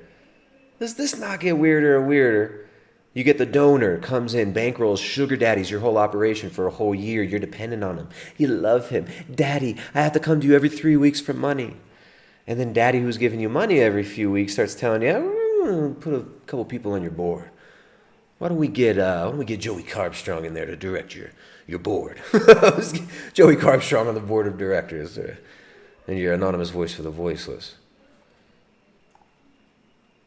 I still want to know, what was the budget? What was your yearly budget projected for this year, and how is that comparing to 2019? And how is there more capital to be put into vegan activist groups when all these mom and pop businesses are shut down? Where's this money coming from? This board of directors that was being requested for AV would mean that me and you would have only a seat at the table and only a vote in the decision making for AV. And the people who would be appointed at that table, at this board of directors, were random people that you and I do not select, people that the donor selects. They would select them. Oh, the donor. So here they are admitting that they've got this weird shadowy donor that I'm assuming, doesn't want to be named. And this weird shadowy donor also wants to direct their organization in a certain way. And they were talking about intersectionality earlier, this intersectional stuff. Oh, if you don't put the blackout image on Instagram today, you don't support the movement. You got to support BLM. You got to support Black Trans Lives Matter. You got to have like a trans member of your board. You've got to have we've got to associate with D levels tested once before I supplemented, and I had the D levels of an institutionalized elder, like in nursing home. Thank you, Dr. Greger. So shady stuff here. Shady stuff. So, let me come over here. I got a super chat. Let's read that super chat. Super chat. There we go. Monos VR donated $10. Says, in the end, you guys, the Carney community. Excuse me. The window's going crazy. In the end, you guys, the Carney community, helped me to realize the damage I was doing to my life and well-being while being mindlessly vegan. So take this, you bigot. Thank you. Appreciate that. Monos VR. I feel like I see your name in the chat quite often, so it seems like you've been well on your way out of veganism. You've been never really vegan for a long time now, huh? But I'm glad you're doing well. Glad you left the cult. And appreciate the support. The support is much appreciated. Glad we could be of use to you. So thank you very much. And I remember that the donor said that way those people can look at the bigger picture, suggesting we don't. Well, straight up implying. What else can you take from that? And not that you can choose those people, because what's the point if you can select those people? They're just going to be people that agree with you. So what's the point? So it was That's very obvious, and we'll get down. We should break down. Okay, so if this is for the animals, if this is all for the animals, and it's this thing about saving the animals, and your organization is heavily funded by Big Daddy Moneybags, who's been throwing his Big Daddy Moneybags at you, the donor, giving you these donations for a couple years now, bankrolling everything, sugar daddy to the max. All this person's asking, like I'm just trying to look at it from the perspective of, if you really were just all about the animals, so what if you're going to have a board of directors? Aren't they working towards your goal of brainwashing everybody into malnourishing themselves on a vegan diet? Isn't that the goal? So shouldn't you be happy to still continue to get funded for your permanent vacation, slacktivist, whacktivist lifestyle? Shouldn't you still be happy with that situation? Because it's all for the animals. It sounds like the egos are starting to clash here. I don't know. It sounds like the purity that these people try to tell you and assure you that they had in the beginning. It's all about the animals. We just give our own money. We're just selfish. We're just like selfless saviors. We're selfless white saviors, saving the animals. I don't know. Shouldn't you just keep going for the animals? What does it matter who gets all the props, who gets the credit? Who was on the call as well, and who was in the emails from the beginning, which was also a red flag. But we were being told, obviously, that our management of AV, our leadership, was not trusted. Right. And that what they wanted for AV was to now completely change the way that AV is run, and in fact have it run by different people. Oh, because it's so important. We need you as the head of AV, right? It's just about the animals, but it's so important that you two are in charge of it. I don't know. I'm going to call bullshit. It sounds like you're just pissed off. Sounds like you're just butthurt. And you don't even understand that you're giving yourself up. That you're telling your audience exactly, you're showing us exactly how these shitty little whacktivist operations are funded.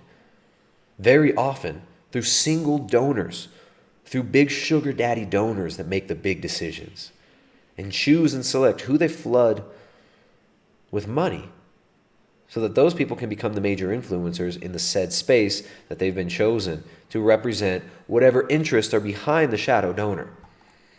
It's like if you're too dumb to see this and you're going to put this video out, I don't know what to say. You guys are outing yourselves here.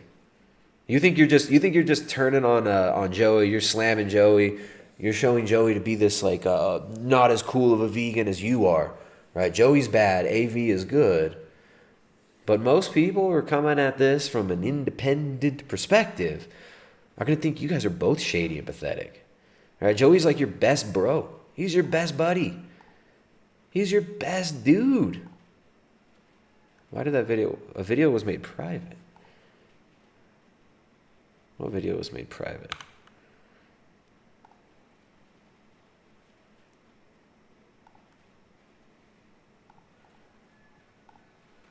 Oh, that's so strange. I don't know what video was made private that I had pulled up. Are you kidding? Wait. Is this a video that I was trying to... What is that? The W at the end. What's that? That's crazy. All right. I don't know what happened, but one of the videos I had pulled up has been made private. Wow, this whole window was just pulled up today in preparation for this.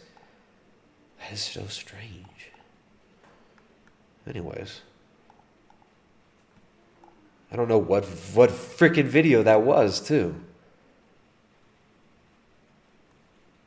And I don't know how to find out what video that URL was associated with. All right, so here you go. Here you are with your bro. You guys are best buddies. He's been doing AV with you for like 4 years. You came on his. That's probably what it was. Let's see. It was.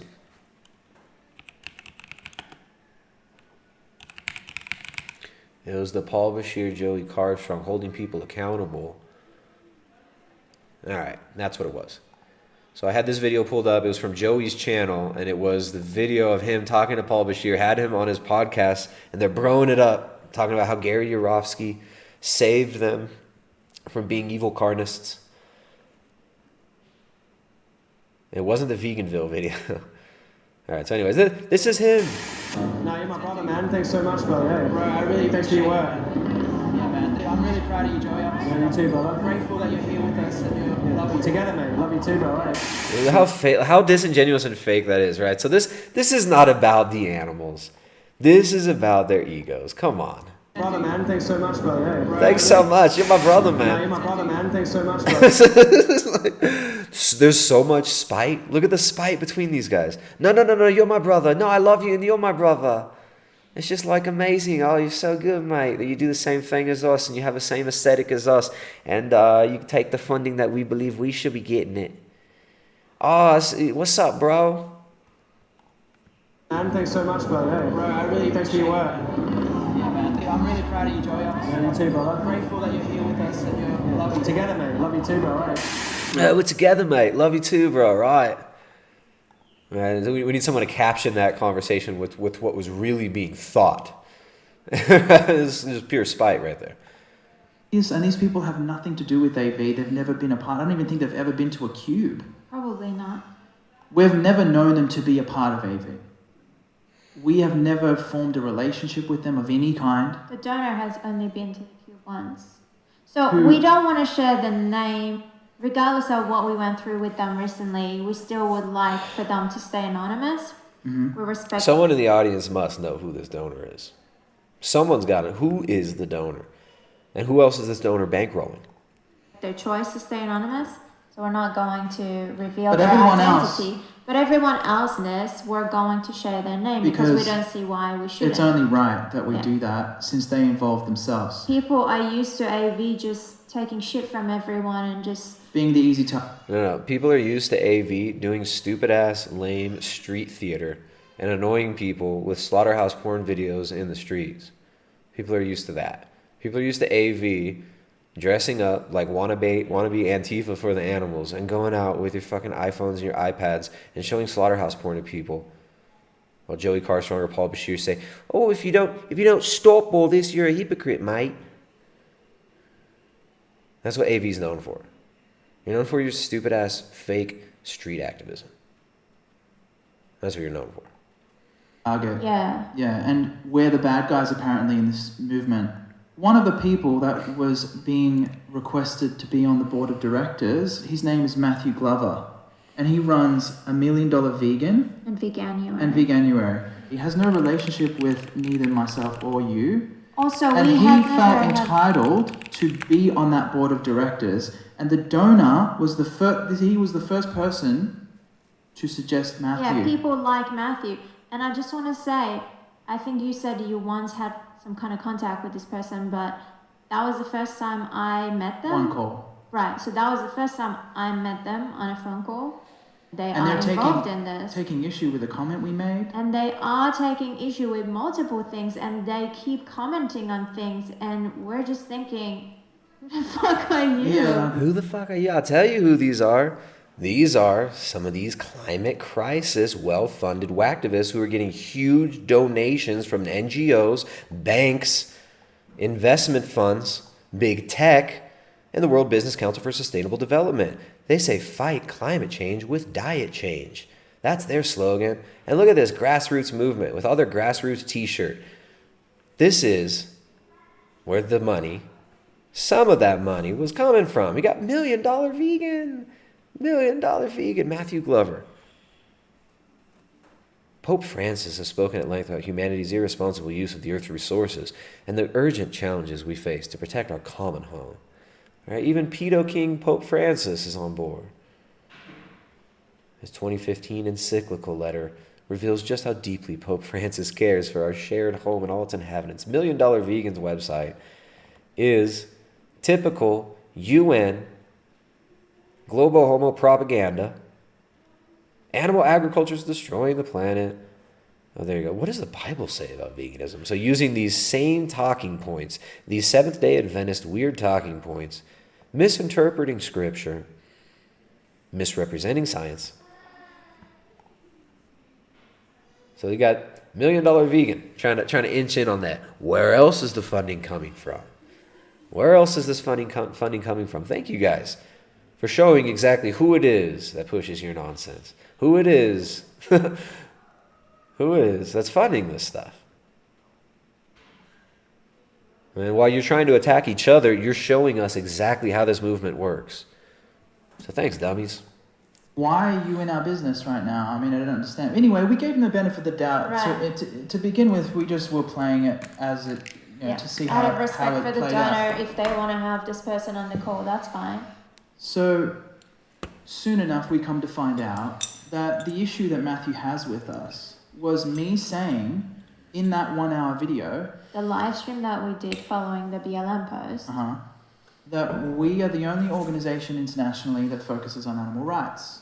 I was specifically talking about the big three, and I'm specifically talking about when vegans become activists. You're talking about activism. Activism, correct. You're talking about activist Correct. groups. You're not talking about activism. All right, let's jump forward a little bit here. Jump forward 10 minutes. You guys are boring, right? You guys are spilling the tea on yourselves and you don't even know it. You spilled tea all over your shirt there. All over your brand new champion gear shirt. Paul Bashir. Paul Bashir. Who do you guys think the big donor is? Who's the big man, the big daddy donor? Who is that? Let me come over here. What's happening, guys? You did it wrong up in the chat. Tommy Kelly, Kayla, Danny, Vegan Exterminator. What's happening, guys? You guys like these live streams? Make sure to hit the thumbs up. Make sure to share it, like it, subscribe. Share, like, subscribe. And also, if you want to support, the best way to do that is via the Streamlabs link. Super chats are welcome. Streamlabs even more welcome. Not just welcome, mandatory. Mandatory. So you have to prove you're not a big. If you don't send super chats, the climate will change. How about that? Climate will continue to change if you don't send super chats. We had a few good days last week with them super chatters. We got to get those. We got to get those big donors. Where the big donors at? Where's my big family farm, big small family farm shill money? Where's my big family shill money? We're user supported. All jokes aside, we're user supported. And if you guys like these streams, please support. Streamlabs link, YouTube, super chats. That's how we fund these streams. We don't have any big daddy donors like these folks do. No big corporate donors. In fact, we got to fund our campaign against this stuff just to advocate for our ability to continue our very way of life, Guys, of feeding our own families, if you want to be the big man, of being the big man and the big daddy. We want to continue being the big man, the big daddy. And we got to fund our own campaign against this stuff. So that's what's up. We appreciate you guys. We appreciate the work you're doing, spreading the word about this stuff. Right? Because we can't stand up against this if we don't know what's really going on. There's a lot of crazy shit going on in the world. We're here to stand up for the truth.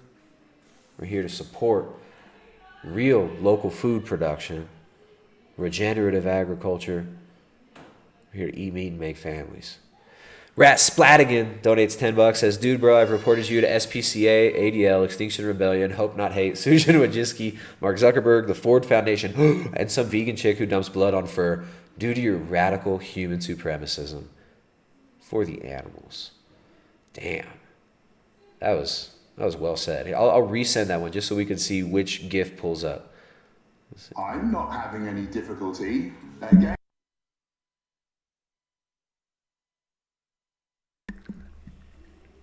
So there you go. Hench, bigger, stronger, faster, smarter, handsomer than all of us. All right, guys. Hit the thumbs up, hit the like, hit the subscribe. Let's listen a little bit more to how their organization gets funded. Where's the Joey Carbstrong? Come on, get to the freaking point. Get to the point, guys. So the donor wasn't checking in with us about this before. Right, it wasn't like, is it okay if Matthew's going to be on that call? Right. It's just, no, this is what's going to happen. Like we don't have a say in All of a anything. sudden, Matthew is involved in our affairs throughout this whole debacle, and he had never been before. Yeah. The relationship that the donor has with Matthew is that Matthew is one of the people that the donor donates to. So anyway, the email about Joey, you reached out to Joey, you said, what's going on? Yeah. We scheduled a video call with him. Yeah, and he seemed pretty nervous. He was on edge. He seemed anxious. He looked pale, and we felt for him because of that. Yeah. We were sorry that he was. He looked anxious and pale, so Joey Carbstrong looked like Joey Carbstrong always looks. Right, like a scared little rat in the corner. Did he blow his rape whistle at you? He looked scared and pale. He looked green. Hey, you just noticed this for the first time? So Joey came to us, right? But we're better than Joey. That's their thing. Joey bad, we're good apparently. So all this is about. If you want to be the big man, the big daddy. Steve 1711 donates £5 through Super Chat. Says wearing my COVID 1984 nap and eating raw cheese. Keep up the good work, bigot. Thank you very much, my friend. Appreciate that. You human supremacist. She's like, John, you selfish, narcissistic, human supremacist piece of shit. You selfish, narcissistic, human supremacy piece of shit. Think about what the animals are feeling, man. This position. Yeah. But we did feel sorry. We felt like, okay, well, we haven't talked about what it was, but we just felt like whatever it is, to drag Joey into this, whatever it is, he's an animal rights activist, he's a solo activist, he's got work to do. And you had a friendship with Joey, but beyond that, Joey was never linked to AV in any way. No. Sure, he has attended cubes, he has recorded his outreach conversations. With what we're going to break down here, The only thing was that he had a friendship with you. I just want to clarify something here. We're not telling people to stop supporting Joey Carbstrong with this story that we're going to tell, because his activism is one thing that people should support. Yes. We don't want to tell you not to support Joey Carbstrong because we're basically just Joey Carbstrong Jr. We're basically just Joey Carbstrong rebranded. And Joey Carbstrong has gotten more attention than your brand has in general, and you're jealous. Let's just be honest, dude. This is what you're doing. And all the while, you think you're outing Joey, you're making him seem like a bad guy. You're making yourself look like a petty little bitch. You guys are consuming each other like you vegans do. And you're revealing the funding mechanisms and the control mechanisms and the secret angel investors and the shadow investors that control your stupid movement. And you don't even realize you're giving this up because you're so wrapped up in your envy and in your spite at Joey, who's basically your doppelganger. Right? But there's not enough room for both of you, right? There's only so much funding. So yeah, don't stop supporting Joey Carbstrong's activism, they say. Because they know that if they tell you to stop supporting his activism, why the fuck should you support their activism? They do the same thing. So no. Support our activism and maybe support other activists, but just make sure to give us money. Come on. You guys got angel investors. You guys got shadow investors. What did you call them? Donors. And with this scenario he chose to involve himself in, the truth needs to come out and it needs to be told. And so what we're doing is breaking down our experience with Joey.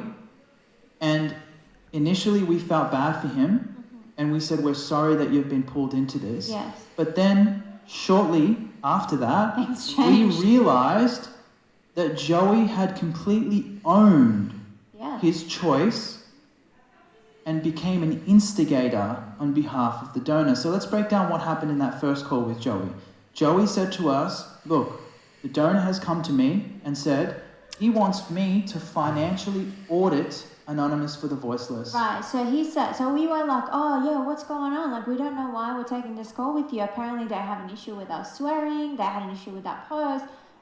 We did not even think that this is going to be about finances, right? We didn't even bring that up. No. And so we're waiting, like, is Joey going to teach us how to, like, stop swearing? What is this about, right? And he said, oh, no. So the issue is financial transparency. And that's why I'm here. And I was saying, wait a second, Joey, can you tell us where this is coming from? Where exactly is the evidence that we aren't to be trusted financially? What?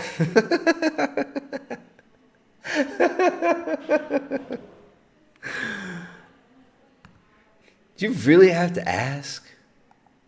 What is the accusation? Yeah. Oh, I can't tell you.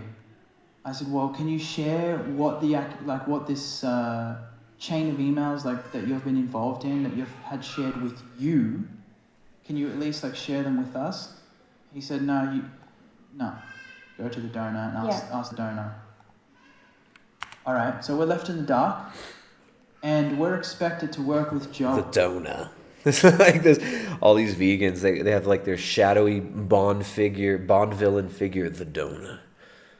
I was told by the donor that I have to do this. I'm sorry, Joey. Look that way. The donor has spoken. We, on being financially audited by him. Yes. And then we didn't realize, we didn't realize on that call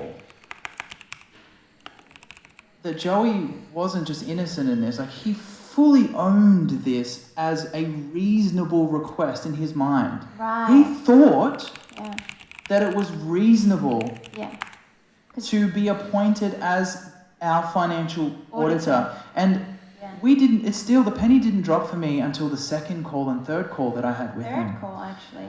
So, you picked up on it sooner than I did because our relationship is different with him. And I just want to say, at the start, on that first call, because we thought, well, he must hate this whole situation, and that's why, I had so much empathy for him, and I was like, fuck this.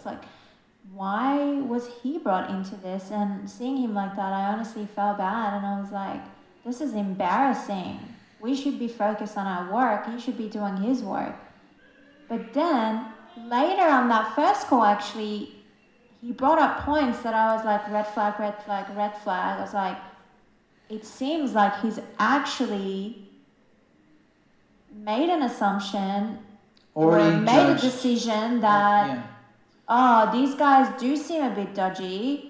And so he was actually very engaged in it. He wanted to be a part of it. And the words he chose to use were, you need to prove to me that what you're doing is above board. Yeah. So the way it was framed from the first call, and I'm surprised I didn't pick up on how severe this was, because again, I was being clouded by our relationship. Because you wanted to see the best in him, and you wanted to believe that he is doing the right thing. Which is naive. And he's being real and genuine. So let's move on. I'm not having any difficulty. Again, I'm bigger than you. I'm stronger than you. All right. No difficulties there for him. Sideshow Bob donates $5. Says, I thought SEAL Team Soy busted you down earlier. Glad to see you're still alive, man. Yeah, it's been hard. I've been under heavy attack. The soy-ecological operations, the vegan soy ops, vegan black op, whack ops, Call of Duty soy ops have been intense and heavy. We persevered, and we're here to smash these vegan activists yet again, and to advocate for small family farms, for being able to produce your own food, and for not being a degenerate, big daddy donor directed scum bag like AV and Joey Carbstrong. We said, sure, if the donor wants a financial report, we'll go to a third-party accountant. Hold on. Before that, he said, yeah, so I need to look at your accounts and like I need to see where the money is going. I need to see that the money is going where you guys say it's going. So we were like, okay, sure, I guess. How do we do this? And I remember I said, okay, do you want to see screenshots of like bank statements? What do you want to see? He said, no, statements are not enough. And what you said, screenshots are not enough. And what you said, he said, you need to prove to me, blah, blah, blah. And one thing he asked for, just before we go back to your point, one thing he asked for was, I need to see a list of everyone that works for AV. Mind you, we've got 30 people on our team, including 30 people. They have 30 employees? They have 30 employees? Are you serious? Are you serious? You have 30 employees. So they're so tripped up, they don't want to show their books. They can't show where that money's going. What is this? You got 30 employees. 30. Go back to your point. One thing he asked for was, I need to see a list of everyone that works for AV. Mind you, we've got 30 people on our team, including us. I need to see a full list of those people, their details, their position in AV, and how much money they make. Oh, wow. How crazy. How crazy. You have to show your paperwork. You got to show your financials to your donor. They want to know where all that money's going. Man, they don't care about the animals, obviously. They don't care about the animals at all. If they cared about the animals, they would just give you a shitload of money and say, do what you want with it. Here's a shitload of money in your PayPal. Have a nice vacation. Enjoy 2020. And I said, no, that's unethical. I'm not going to share that information with you. Even though we are a non-for-profit and we have... Yeah, they're a not-for-profit. Yeah. Look at the body language. Reporting responsibilities. Yeah. We need to report every year, and there's information we need to release publicly. Even within that, the government doesn't care to see a full list of your contractors or employees because that Contractors. Ooh, they do contractors. They use contractors.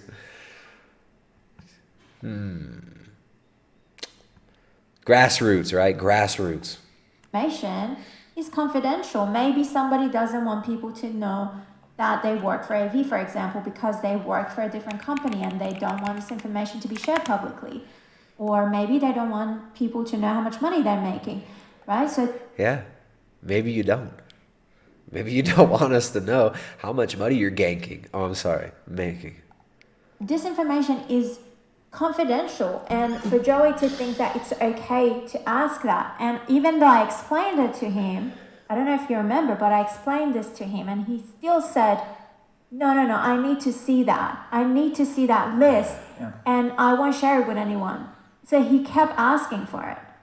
Yeah, and he said, like, I'm willing to sign a confidentiality agreement that only I will see this information. But then we later learned that he was deliberating with Matthew's wife, and I don't know however many people, because we weren't involved in this, and there's no reason for us to trust this process and how many people were involved and the people who were involved. Yeah. We don't have any trust for Matthew. Why should we? We don't have any reason to trust Matthew. And quite frankly, Joey, with our financial affairs, he's not appropriate for that. Find me an accountant or an auditor and I will share statements with them. And there was some comments that... Damn. I don't know. I'm getting a major guilty vibe from them, right? I mean, this kind of seems like, when your children are fighting, they do something, all of a sudden you hear, wah! Ah! And they're both crying, right? And both Ryder and Ariana, they'll run into the same spot. They'll run into me and Jessica, and they'll try to get the first word in. Because children know that the first narrative that the parents hear They're very likely to believe that. At least the children believe that that's what's going to happen. So they both get in this race to come and tell on the other one. All right, so both children run into the room, and Ryder's like, Ariana said I'm mean, and she said she doesn't want to play with it. Ari's like, Ryder slapped me, and he's like, Ari pinched me, and they're both just, because they're trying to get the story in first. This is what it seems like to me. Like guilty children running to their mommy to try to get the first word in to influence the narrative that the mother believes. He was making That made it very we later obvious. realized, you realized more sooner than I did, that he had already placed value judgments into this scenario. Yes. Saying things like, oh, that's a lot of money that you're getting from the donor. Like, you're in a very privileged position to be receiving this amount of money. As if that There you go. entire budget is going right into my pocket. And yeah, almost like that. So that proves that he has no idea how an international organization operates. When you've got 30 people, when you've got all these other costs, like admin costs, when you've got huge campaigns like One Down Day, or what we had planned for this year, or AV Academy, which is something we were working on. We need so much money for all our marketing. We need so much money. We need it all. It's gonna cost us like $200,000 or something. Oh, they needed just $200,000 just for that one, and they're going to need $200,000 for the other one too.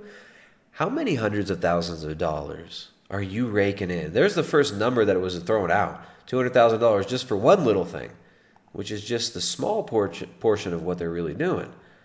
You've got 30 people, when you've got all these other costs, like admin costs, when you've got huge campaigns like One Down Day, or what we had planned for this year, or AV Academy, which is something we were working on, that was going to cost us like $200,000 or something. I know, right? So we are actually working on an app, and we've never talked about this before. It's almost done, and that is going to cost us a lot of money. So they need $200,000 for their app, right? So they can contract some 18-year-old Indian kid to make their app for $300. Guys. Looking at all the Guys.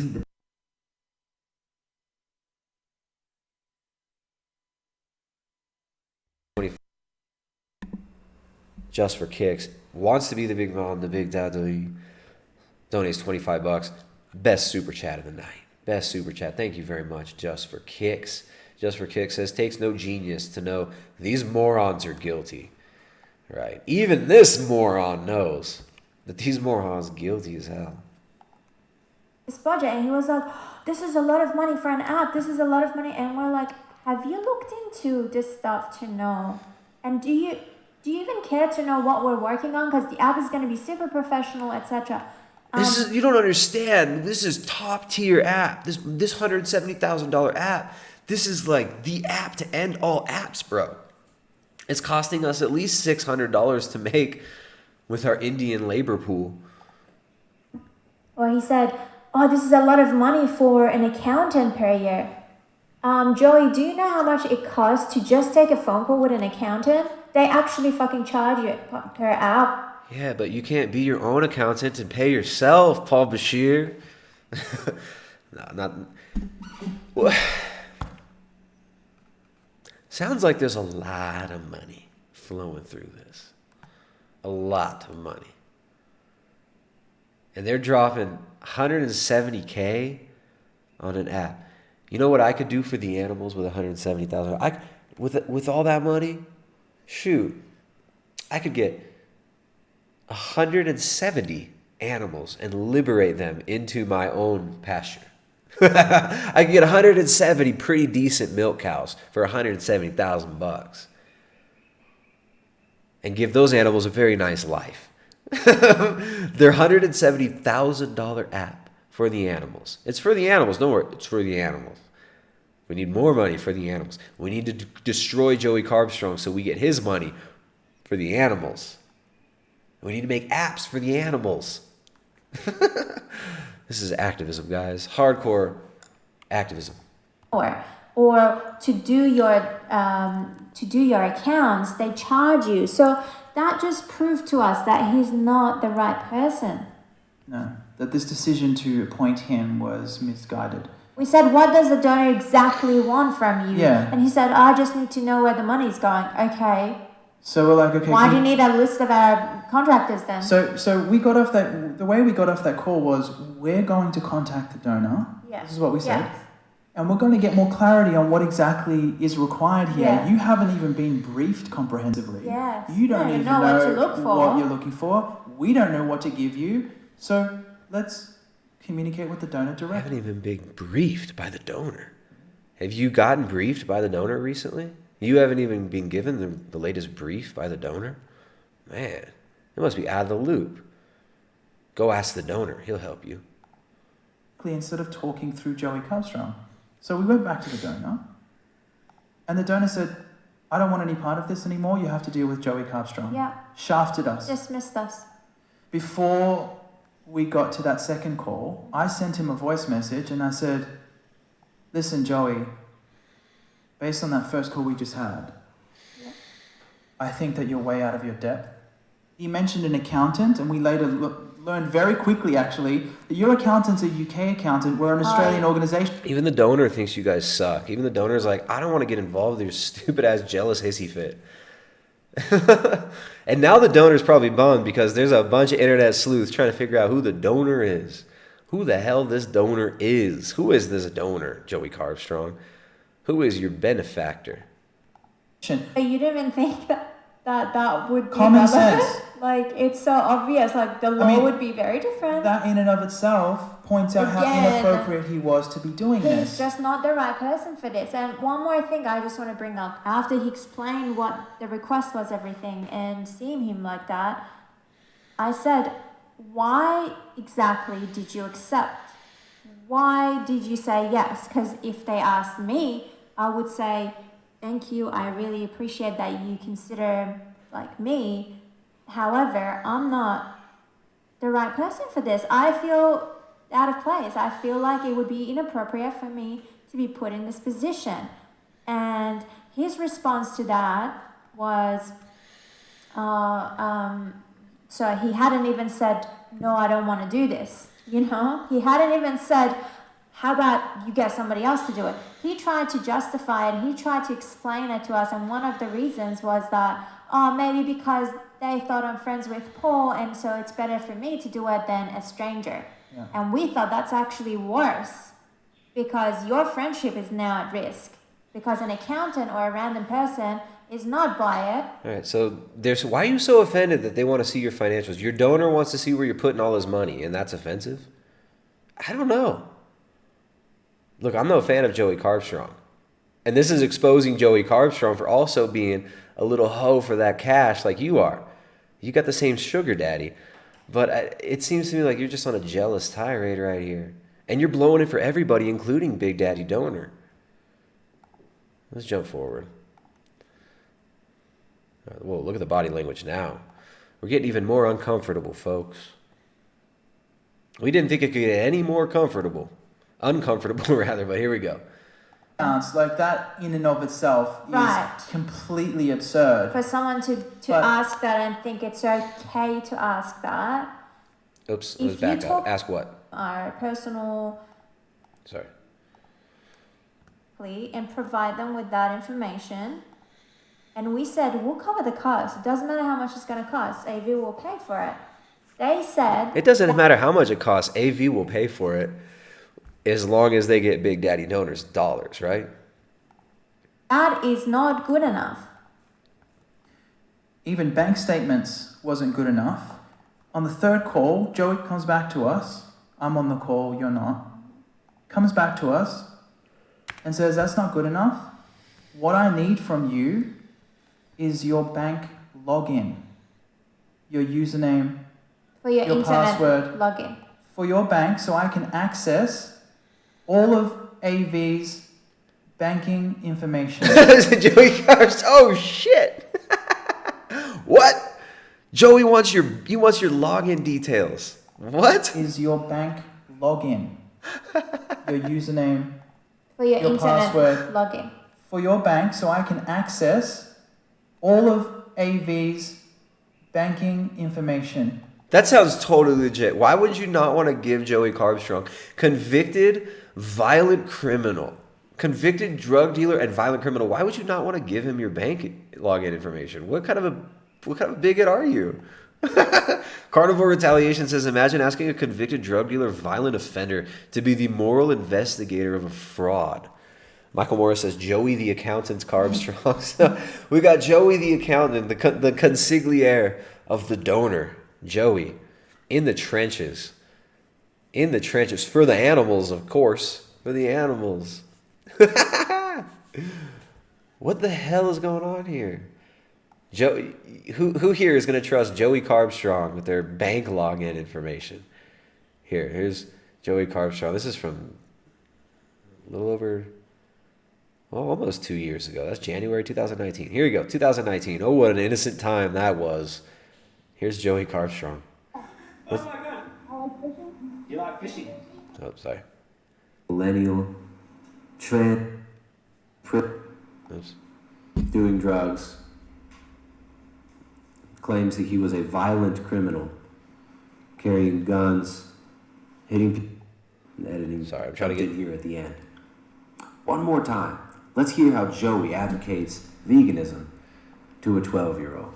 Let's give this dude our banking login information. Let's trust him. Shit, let's trust this dude. Let's give this dude a classroom to teach our children. Here's Joey Carbstrong. Here's how he outreaches for veganism.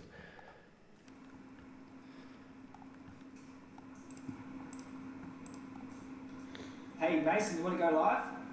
Hey Mason, want to come? Come on, Mason, come and chat. Mason, Mason. Hey, how you doing? How old are you, dude?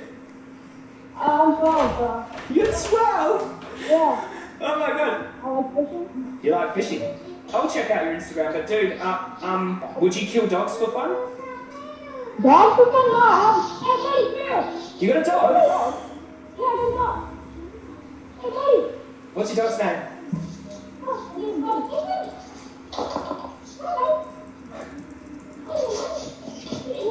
What's your dog's name, dude?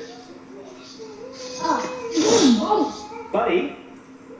Let me see, Buddy. I'm gonna tell you something really important in a minute when you show me Buddy. I'm gonna tell you something really important, and it's to do with Buddy, and I want you to try to... Mason. Mason, I want you to try to think really carefully for me, alright? And it involves Buddy. I've got a dog, my dog's name's Snooky. She's around here somewhere, but you've got a fish? Oh look, Buddy, oh my god, Buddy, hello, Buddy! Alright, I've got my own fishing apparatus in the water, okay, and it's got a dog bone on it, a little dog treat, and Buddy sees it, and Buddy grabs it, and I hook him in the face, and I drag him into the water, and drown him, okay, for fun. Do they feel it when they suffocate to death? Just drag him into the water, suffocated him, and now you're doing it with me. Now we're doing it together, see? Brother. What if I caught Buddy by a hook, dragged him in the water, suffocated him, and then released him for fun? Would you think that's okay? I'm 12, bro. You're 12? Yeah. Oh my god. Do you think fish avoid a knife in the throat? No, that's the thing, They love it. Do you think they like it? They like being dragged out of the ocean and stabbed. Should we kill each other? Do you know animals do some really messed up shit in the wild, dude? They rape each other, they kill each other. Do you copy animals? Huh? No, we don't copy animals. Why are you copying animals? The way? Why are you copying animals? I didn't say we copy animals. Does Mum cook your food for you?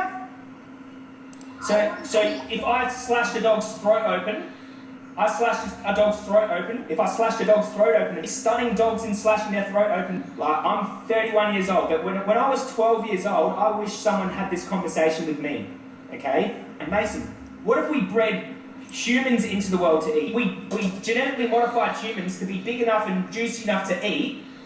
We bred them into existence for that purpose. Peace, brother. See you, mate. See you, bud. There we go, Joey Carbstrong. That was interesting. Yes, it was interesting, Joey. It was very interesting. So let's give him your bank login information. let's give him the keys to the city. So that means that Joey would have either your login or mine. So he would log in and see like different accounts. Some are personal and some are our AV savings, related. your savings, my savings, our Yeah, like personal I've got banking different accounts, affairs. and then we've got accounts for AV, Yeah. and then we've got like our own joint accounts that is personal. So either way, doesn't matter whose account he would log in to, he would have access to personal, confidential information. Now, that's just for context sake. It's not to say that if our personal accounts weren't there and we were only giving Right. Joey the bank login for let's- AV's yeah. accounts, like that in and of itself Right. is completely absurd. For someone to But- ask that and think it's okay to ask that, if you talk to your bank and you say, I accidentally gave my partner my login details, they will block your account temporarily and they will issue you a new password. Just so you know. Yeah, it's a serious security issue. You can't just share your bank account login with people. What we later or your pointed out. credit card. For the animals, you guys don't understand. This is for the animals. Joey is doing this for the animals. He needs your bank login information for the animals. Now, let's jump forward. Let's see where they go.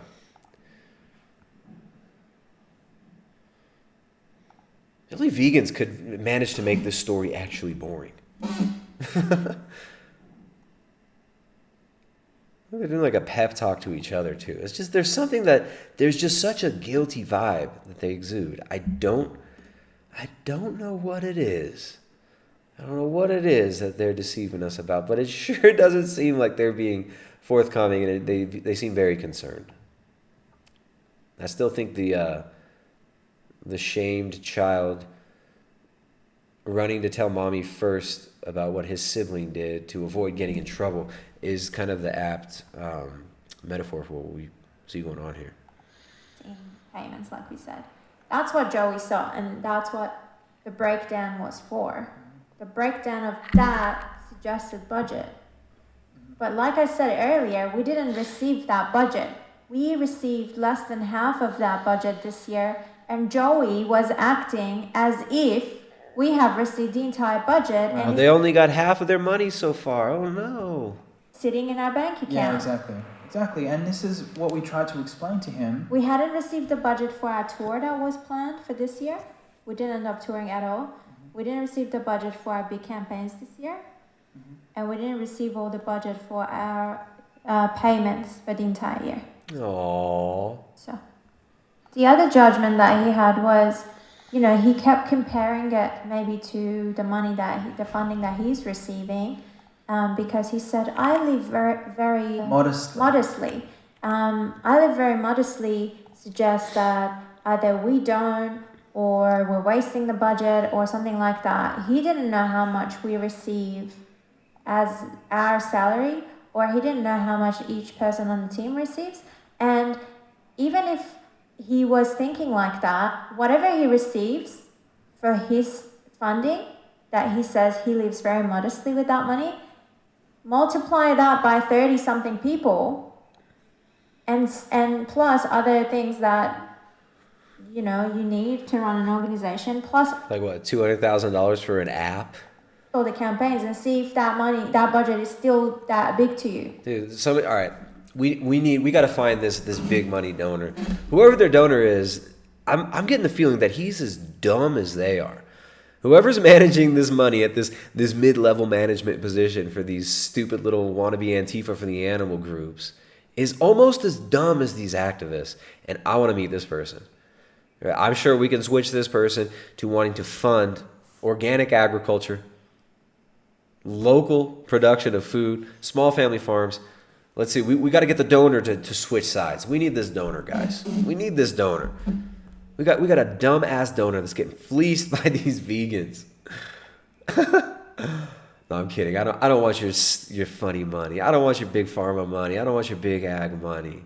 I don't want your $1 million vegan climate change, climate activism NGO money. I don't want your Pope Francis, Pachamama Pope Francis money. But Joey Carbstrong wants yours, Paul Bashir, and you can't stand it, can you? You can't stand it. He got some of your money. That's really what this is about. And in the process of snitching on him, you have spilled the beans. You have spilled the beans, which we already talked about. We knew the beans were there. We knew those beans were in a little vegan faux leather, little pleather knapsack in your pocket. But you spilled them. They're all over the place now. You spilled the beans. Now we know. Now we know where your funding comes from. You've admitted it. You have 30 freaking employees. You got 30 employees. My wife works harder than your 30 employees at building our website. Jessica works harder than your 30 employees on our website. You're getting ripped off by all your employees. You're ripping off your donor. Your donor's probably ripping off whoever he's getting that money from. What a joke. Yeah, and this is a thing that most people don't even know. He receives money from this donor. Yeah, he never talks about it, as far as I know. He never talks, well, I don't think most people know, and that's fine. He doesn't want to talk about it, that's fine.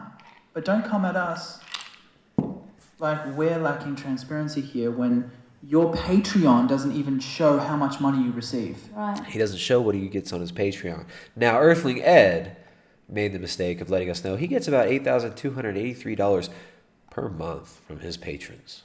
Earthling Ed, who also runs a non-profit vegan diner. He gets 8 G's a month, right? Single, rootless, millennial. $8,000 a month, living the life, right?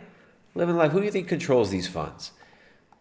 What other types of donors are people like Earthling Ed and Joey Carbstrong working with? Earthling Ed has about 1,600 Patreons, almost 1,700 Patreons.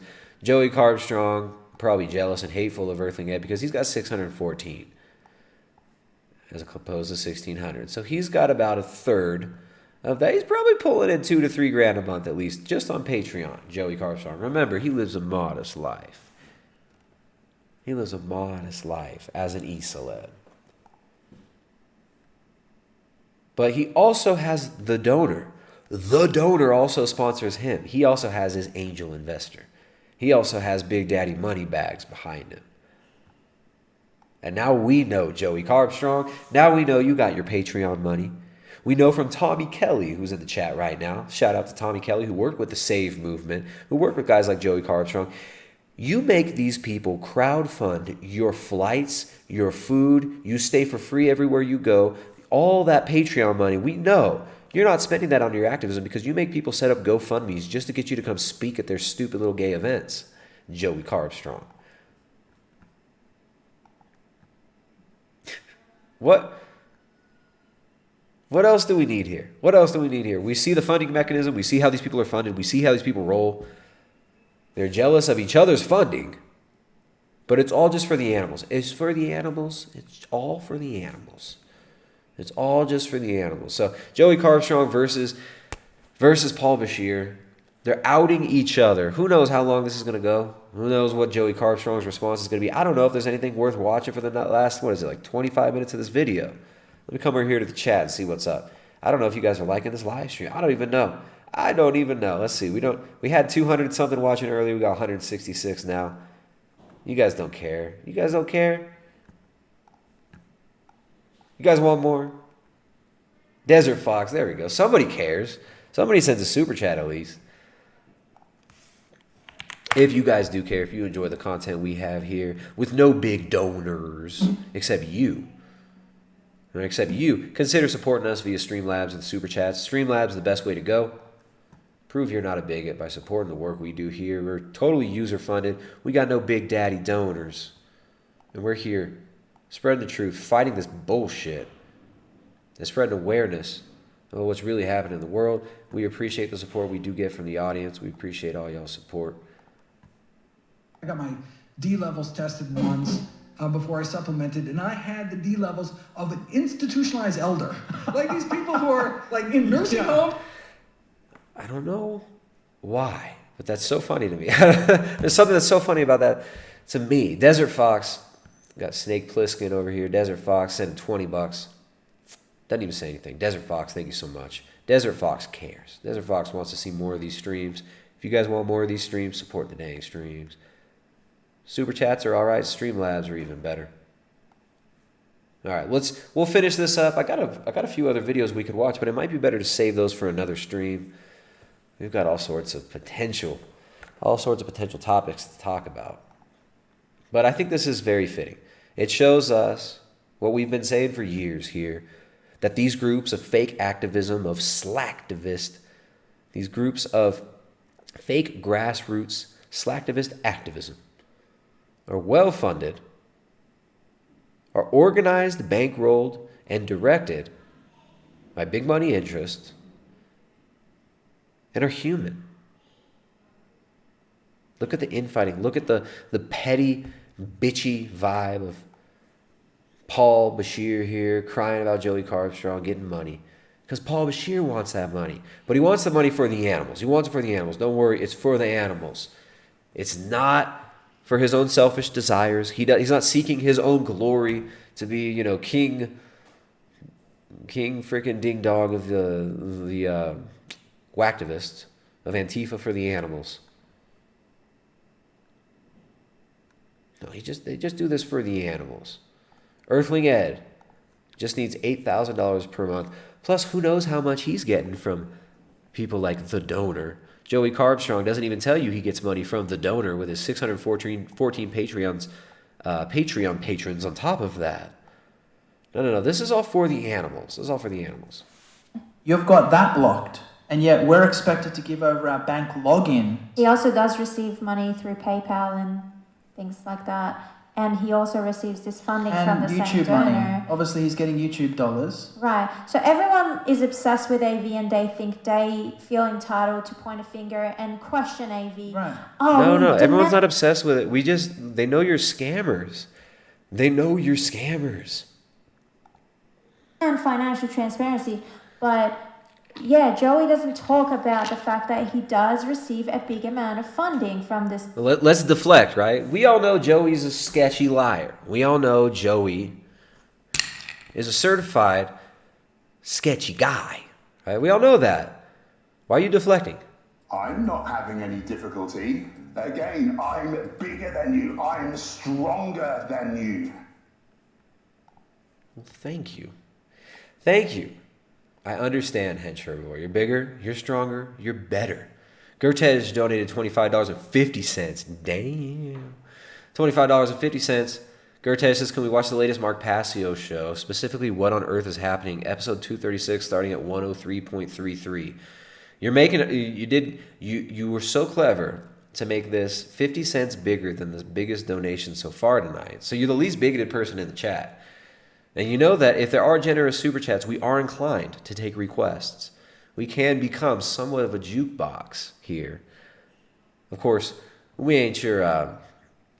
We're not like Anonymous for the Voiceless and Joey Carbstrong, where we're down to be sock puppets. But we might have to check that one out if there's time. Mark Passio is irredeemably, insufferably wrong in his assertions about theology and his analysis of the natural world and his assertions about, what does he say? Natural law, right? Natural law. Mark Passio is an insufferable vegan wannabe activist. For those of you who don't know, who kind of has been lurking around the whole truth community for a long time. He claims to be an ex-occultist or something like that. And basically spreads Luciferianism and occultism. Again, I'm bigger than you. I'm stronger than you. There you go. Jay Dyer, what's up, dude? Jay Dyer bringing it all together. Jay Dyer up in the chat. Donated $4.99 through Super Chat. Says, let's me and you challenge Passio to debate natural law and veganism. I'm down. Mark Passio, what's up, dude? Let's get a debate. Let's set up a debate about veganism and natural law. The natural law thing, I think you're completely wrong. I think Jay would do a great job at dismantling your arguments about natural law. I would love to see that debate. And I would love to debate you about veganism too, man. So there you go. The call out is there. We're going to finish watching, finish learning, maybe, I don't know if there's even anything else. Tommy Kelly, you're in the chat. You've seen this video. Is there anything else worth listening to in this AV video? We all get the point. The donor is in charge. So let's do it, man. Maybe we can get one set up. We could do it on, we could do it here, of course. We could do it on Jay's channel. We could even do, what about Killstream? Jay, you get Ralph Retort. Get up on that Ralph Retort. I haven't been on Killstream before. That'd be fun. Let's set it up. Let's let me find the. All right, where's that last super chat? Mark Passio show, episode 236. We'll look that up. Mark Passio 236 at 103:33. Oh my goodness, guys! Imagine listening to Mark Passio for 3 hours. So natural law. Now, Mark Passio, you got to give it to him. He's pretty decent with like the NLP stuff, with like basic bitch NLP style persuasion. But this dude's worldview theology, all his veganism stuff, the guy's a limp fish. All right, Passy ho, let's go. Where's it at? So what do you guys think? You want to move on? You ready to move on? Y'all ready to move on? Talk a little bit about Mark Passio. I think we're done with Anonymous for the Voiceless. Joey Carbstrong, Anonymous for the Voiceless. You exposed yourselves. You've exposed yourselves. We didn't have to expose you. You did it yourselves. And we look forward to seeing you expose yourselves further and further. Show us just why we're doing what we're doing. There you go. J Dyers 499 says, I just hit Ralph up for it. There you go. Let's make it happen. Mark Passio, step up, dude. Let's do a debate. That'll be fun. Natural law, veganism. Jay can do a good Passio. Guys, if you want to be the big man, the big daddy. Jay Dyer being the big man and the big daddy. Sponsoring the show here. You're getting the big Jay Dyer monies. I'm a shill for Big Jay Dyer. The Big Jay Dyer money. All right, so here's Mark Passio. Episode 236, per request from Gertej, donated $25.50, biggest super chat of the night. Jay Dyer, he's on top of it. He's like, dude, let's get that debate going with Mark Passio. That would be freaking awesome. All right, so Mark Passio, you've been called out, man. Let's do it. Let's have a debate. Natural law, veganism. We can have a fun debate. It doesn't have to be like it could be it could be cordial. It could be cordial. It doesn't have to be blood sports style. But I think that would be a really fun conversation because I think you're completely wrong on many of your assertions about natural law, veganism. I think you're kind of a dork. I think you're kind of a fraud. More ego. I'll come back at you. Come back. Oh, man, I haven't heard this guy's voice in so long. It's so annoying. Natural law. If I speak loudly and pause and punctuate what I'm saying with the right amount of emotion, I think that you will believe that I am correct. Most ego you've ever seen. Two can play at that game. Thank you. Really need it too. Appreciate that. What the fuck are you drinking, dude? Are you drinking? He's got the vegan smoothie. Look at him. He's going to choke on that. He's going to choke on that vegan smoothie. That looks gross, dude. What the hell are you drinking? Because water? Two can play at that game. Thank you. And the smoothie. He needs water to wash down his vegan smoothie. Get my anti-nutrient soup here. Here's the other thing. I'm going to keep hammering and harping on this. All you fucking imbeciles out there still saying, I don't know what I'm talking about because I eat a vegan diet. I eat a plant-based diet. No, you... Yeah, Mark Passio. Yes. You don't know what you're talking about because you eat a vegan diet, you eat a plant-based diet. But what's your rebuttal? What is this poo-poo smoothie you're drinking too, dude? That looks freaking gross. Here's the other thing. I'm going to keep hammering and harping on this.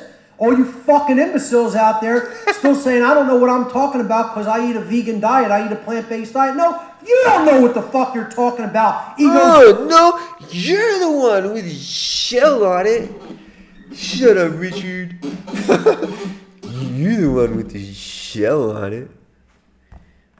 I think your head's got a thick candy shell. Shout out to Chris Farley and David Spade.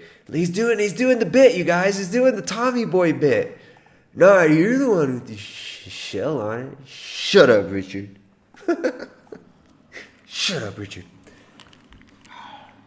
Hi, everyone. Here's the other thing. I'm going to keep hammering and harping on this. Mark Passio is like Vegan Gains, increased his testosterone levels by 20%, but kept the nasaliness and just started yelling. That's Mark Passio's voice. It's Vegan Gains, but yelling. With a tiny bit more testosterone than Vegan Gains. That's not a compliment, Mark. Fucking imbeciles out there still saying, I don't know what I'm talking about because I eat a vegan diet, I eat a plant-based diet. No, you don't know what the fuck you're talking about. You eat a vegan diet, a plant-based diet. You're a stupid head. Ego-driven scumbag fuckface. You're wrong. Okay. Other beings' lives don't belong to you, fuckhead. That's okay. what it all comes down to. Huh? And you're wrong. We can get all the nutrients that we need from a plant-based diet. Yeah, Mark Passio, you used to sound so calm. You used to try to sound so chill and rational. It seems like the veganism is taking its toll on good old Mark here. One great work. See, look at his. He's an ex-occultist, right? Yet all his work is just filled with all the same Freemasonic symbolism, and he pushes Luciferian ideology. But he's an ex-Satanist. Look at his gay little Thor's hammer necklace too. Come on, guy. There's plenty of people who are living proof of it and who are way stronger than they've ever been before eating meat. Ooh, like who? Like Hench Herbivore. That's when you got to cue the hench. Oh, I'm bigger than you. I'm stronger than you. You want to find out? Find out. Find out. You'll come at me and you'll find out how strong I am eating a plant-based diet. Yeah, all right. Mark Passio, let's do it, dude.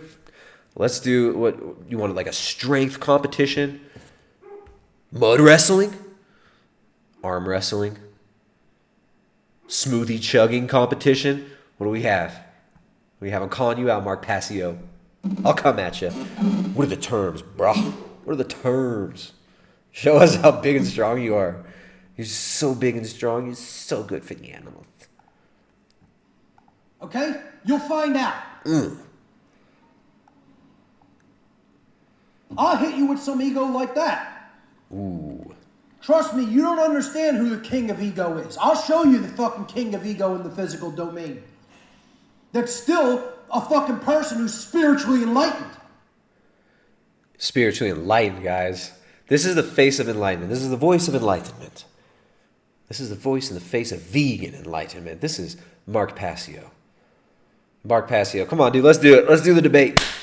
You're making me hungry, Mark Passio. You're making me hungry. Let's do it, man. Me, you, Jay. I've been wanting to see you and Jay debate the whole natural law thing for a while. I mean, I'd debate you on it too, but I think Jay would do a better job. Jay's a much more patient man sometimes. Sometimes, right? But also, he's studied this, and he's been doing apologetics and smashing arguments such as this for so long. So let's do it, Mark Passio. We'll do it. We can do it on the kill stream.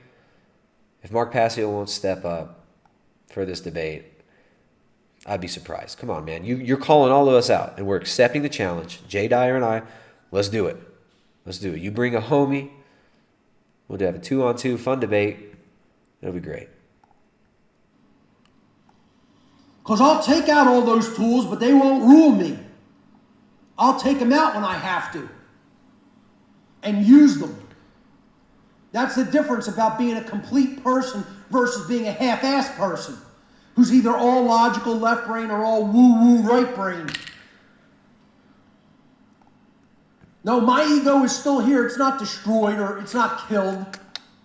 It's here and I'll engage in it when I have to, when I need to, when I want to.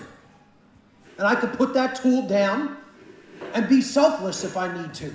It's called being complete and having all of it, not just some of it. I can use laser-like focused logic, and I can use heuristic whole picture thinking because both sides of my brain are active and in use. Damn, bro. Damn.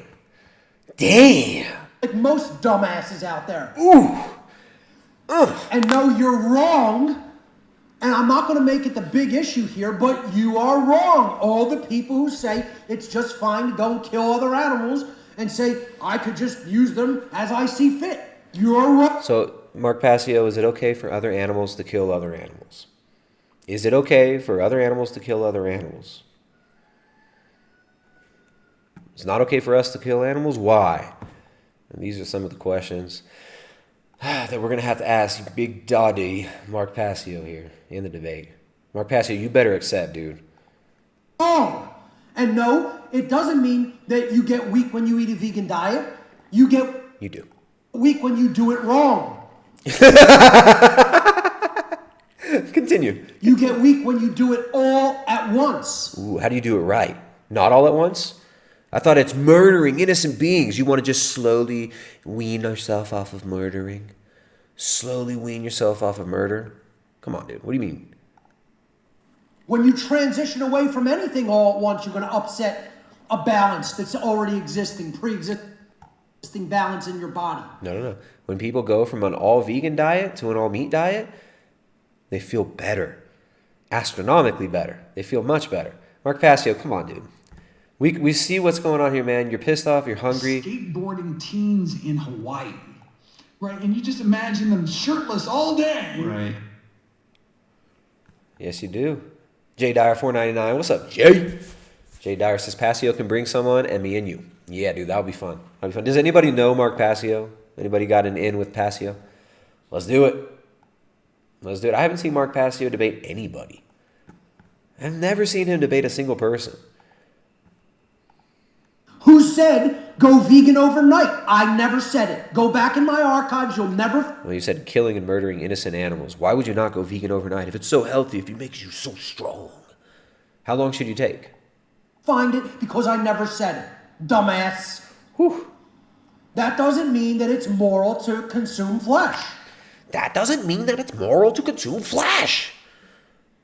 Natural law tells you that you have to listen to me because I'm speaking loudly.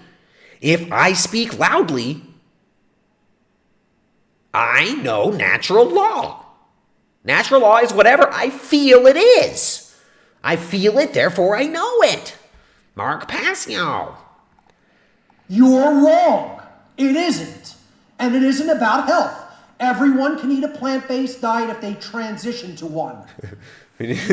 Imagine Mark Passio like at the dinner table with a lady. Mark Passio serenading a woman at the dinner table. It's natural law. If I buy you dinner and I sit you down and I speak with you for an hour and a half, you are morally obliged to come home with me and let me put my worm in you. It is natural law. I am helping you get rid of your ego. Imagine Mark Passio's pillow talk. I love you more than the moon and the stars themselves. I'm going to give it to you raw in the morning. Vegan style, baby. Let me say that again. Every human being can eat a plant-only based diet if they transition to one. If you want to go cold turkey and try to do that, you're going to fail miserably. You have to transition over a long period of time to a plant-based diet if you're already a carnivore. Carnivore. You're already engaged in carnism. You will not be able Carnism. So this guy is responsible for the spread of this term carnism over the last few years. I forgot about this. Mark Passio popularized this term carnism. Oh, you're carnists. You're carnists. You could thank Mark Passio for some of these talking points that some of these dork vegans have been throwing out for the last few years. Transition to a plant-based diet successfully cold turkey. It doesn't work like that. For the people who have done that, you're extraordinarily lucky and you're the extraordinary exception to the rule. It's not the rule. I got to think, all right, Gertej, you were so right. I doubted your judgment at first, and I'm sorry for doubting your judgment. This is golden. Man, you guys send me some of the best links. We had Tommy sent me the Anonymous for the Voiceless stuff earlier. And we got Gertej. I'd forgotten all about Mark Passio here. He's cute though, right? He's gonna wind up. You just wind him up and he just... You wind him up again, a few twists of the knob. And then Mark Passio. Oh, natural law. I make the natural law. Then it works like that. Okay? So all of you guys say, oh, it can be done overnight. No, you're just as equally bags of fucking retardation. No, it can't. For 99.9999% of human beings, if you go cold turkey to veganism from carnism, you will fail and you will harm your body. Wait, I thought veganism was so good. Why would you harm your body by not eating meat? I thought eating meat was bad, spiritually bad, physically bad. Why would it hurt you to stop eating it, dude? That's why What on Earth is Happening goes deep into the knowledge and takes a common sense approach, unlike all these people who are way in the left brain or way into the right brain. Either you're all into meat belongs to me because we have dominion over the earth and I can do whatever I want, or you can go vegan cold turkey and everybody can do that. It's all nonsense and woo-woo bullshit. Everything's nonsense and woo-woo bullshit except for what he likes. It's like spirit. That's not natural. Everything I do not like is not natural. I'm Mark Passio. Things that I don't like are not part of natural law. Whether it comes from one side of the brain or the other, you're still spouting out the same liquid diarrhea out of your shithole that you speak from. Okay? Where's your mind, Mark Passio? Why you got to give us those images, my friend? friend? So look, folks, again, the reason I'm so harsh on people is that you all should know better by this point. You all should know better by this. No, the reason you're so harsh with people is because you're hangry. You are hangry, and you're drinking a doo-doo smoothie that every time you put in your mouth, you cringe afterwards and chase it down with water. You're hangry because you're a freaking dork who basically pushes Masonic Freemasonry, claims to be an ex-occultist, but openly promotes occultism. You're starving yourself. If you want to be the big man, the big daddy. And you want to be the big man, the big daddy. J. Dyer 499 says, Passio is a great example of how meaningless natural law is. Exactly. Whether it's Aquinas or Passio, who knows what is natural? Now, I've never read Aquinas, but this whole thing, it's natural. I'm not having any difficulty. Again, I'm bigger than you. I'm stronger than you. There we go. Another super chat. Another one. That one's on Streamlabs. And check it out. Streamlabs notifications are working and super chat notifications are working. I don't know what it is. I changed nothing, but both notifications are working. So thank you, Jay. Appreciate that, dude. He better accept. And if he doesn't accept, I feel like the only other one that would be as funny, I don't know. I feel like it'll be entertaining. We'll talk. We'll talk, Jay. There's other like fun debates that could be had too. All right, got another super chat here. That is a Streamlabs. Guys, Streamlabs is the best. Super chat's cool, but you know YouTube is taking a big fat cut. So the best way to support the stream is via Streamlabs. You want these streams? You want more of these? You got to support. We need your support. We don't have the big daddy donors like the vegans. We don't have big corporate donors.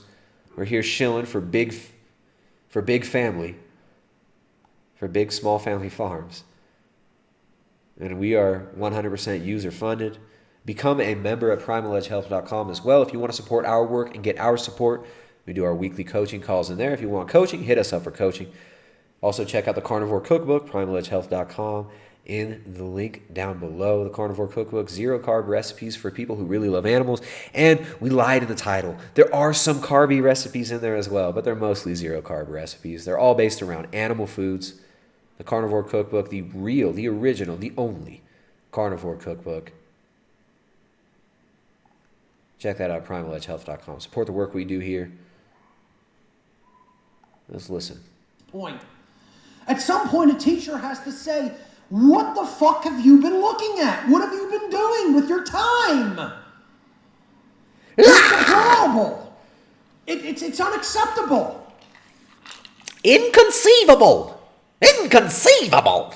That's who Mark Passio is. What's that actor's name? He was fucking hilarious. He was great in the Princess Bride. Mark Passio is Vegan Gains mixed with that freaking amazing actor, and I always forget the guy's name, from The Princess Bride. Inconceivable! That is Mark Passio. He's the inconceivable Vegan Gains. Hi, everyone. Hi, everyone. Hi, everyone. This is Richard, Vegan Gains. Inconceivable! Right in between there. That's where you find Mark Passio. What's the dude's name? Not Heath Ledger. What are you talking about? I'm not staying around if we're not even going to mention Vegan Strongman, Big Boobs Babooby Man. Says, eat like your great grandpa. Patrick Babooby Man. All right, we got a super chat over here. A Streamlabs from Josh O'Kraken donates $5.06. Why 506? Trying to say something? Secret Illuminati messages. They have to be angry to send their message, including Greta and all the other whiny imbeciles. I'm angry, listen to me. Probably because they were raised by mothers who gave in whenever they got angry. Side note, Passio looks like the classic Coomer. Hey, let's not be judgy now. Let's not be so judgy of the Coomers. Don't be so judgy. Inconceivable!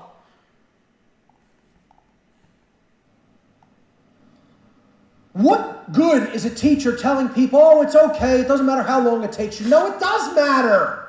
It matters. You're not doing well. You're failing miserably. That's what a real teacher should tell a fucktard student. You're failing miserably at your understanding, and you're going to flunk the fucking class.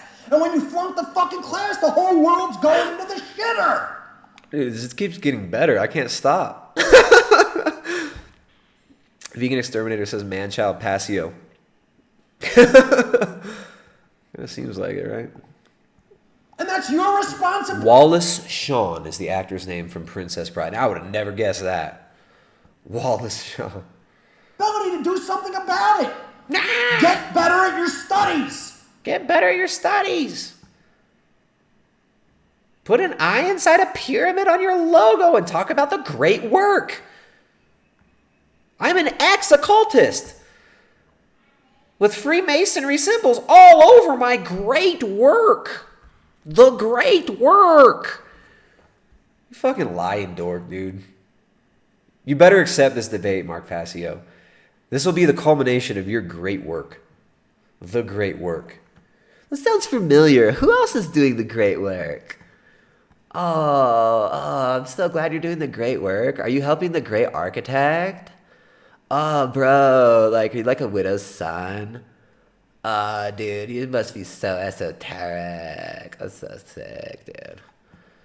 Ex-occultist, Mark Passio. They're doing the great work still. Ex-occultist, though. Ex.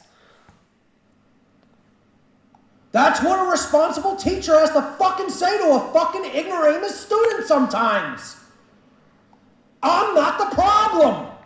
No, dude, you're not the problem. There are plenty of problems that are emanating from you right now. There are plenty of problems. We can tell. It's not all good in the hood over there, Mark Passio. But dude, accept the debate. Let's do it. You just called us all out. We're accepting your challenge. Do you accept it or no? Somebody needs to clip this up. Phoenix Compilations. Speaking of which, I'm the real deal. Where is Phoenix Compilations? We got a video from Phoenix for after this. If anything, you guys who have stayed silent are the problem. You're the problem. And you should feel ashamed of yourself, and you should get the fuck up off your lazy ass and change it by an act of your will. By being vegan? What are you even talking about anymore? What are we talking about now, Mark Passio? We're lost. We know you're mad. But what is your point again? There's no easy answer. It's hard fucking work. Start it. And you're waiting to hear some magic on how to do it. There is no magic. It's nose to the grindstone, hard blood, sweat, and tears, motherfucker. Anybody telling you otherwise is trying to blow smoke up your ass. Don't do that, other people. Don't blow smoke up people's ass and tell them it's easy. It's hard fucking work, but it means get to work anyway.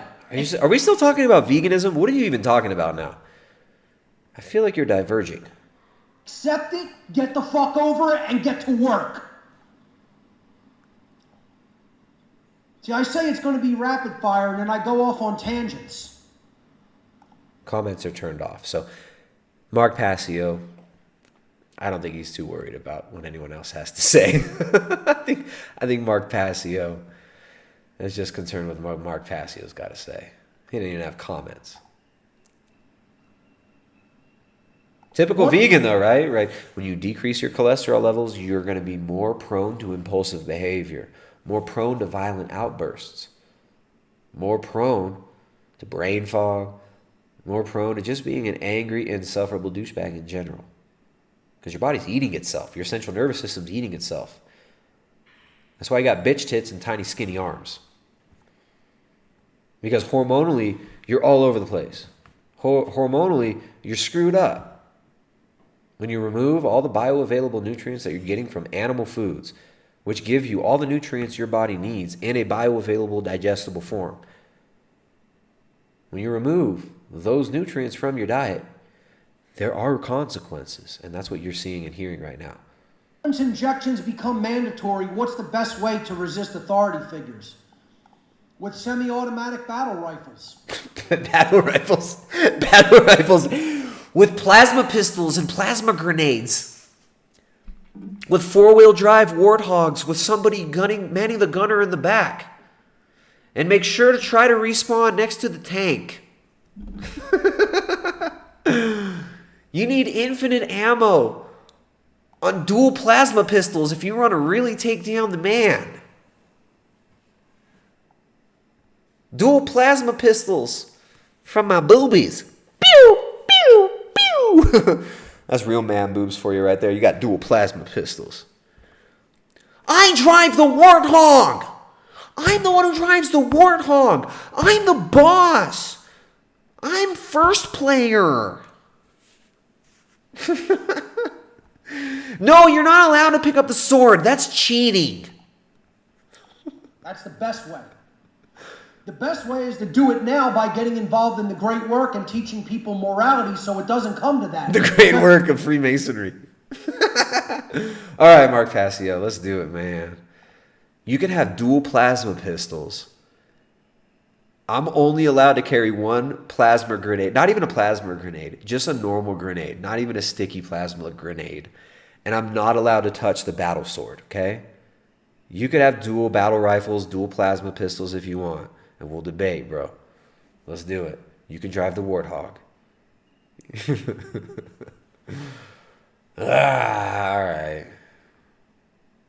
All right.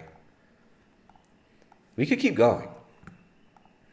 This is the cool thing when it's all rainy weather and I can't do anything outside. Well, I could do things outside, but I don't want to because it's raining. I have the excuse. I've got an excuse. We can keep going if you guys want. And if you guys want us to keep going, give me the excuse of keeping them super chats going. Send them Streamlabs and them super chats. Jay Dyer says he sounds insane like a schizophrenic yelling at the mailbox. How does this guy have an audience at all? Yeah, I don't know. I've been amazed with that people actually follow Passio for a long time. My Vegan Life says, have I missed the Joey Carbstrong drama? Oh, don't worry, My Vegan Life. We'll just back up. We'll just repeat everything that we did for the last 3 hours. We'll go back. We'll start all over. Jay Dyer says, $4.99 super chat says, dude sounds insane, literally like a schizophrenic yelling. I'm sorry. Dude sounds insane, literally like a schizophrenic screaming at mailboxes. I didn't mean to misquote you there, Jay. And I had already read that one, but thanks for sending the super chat, man. I appreciate that.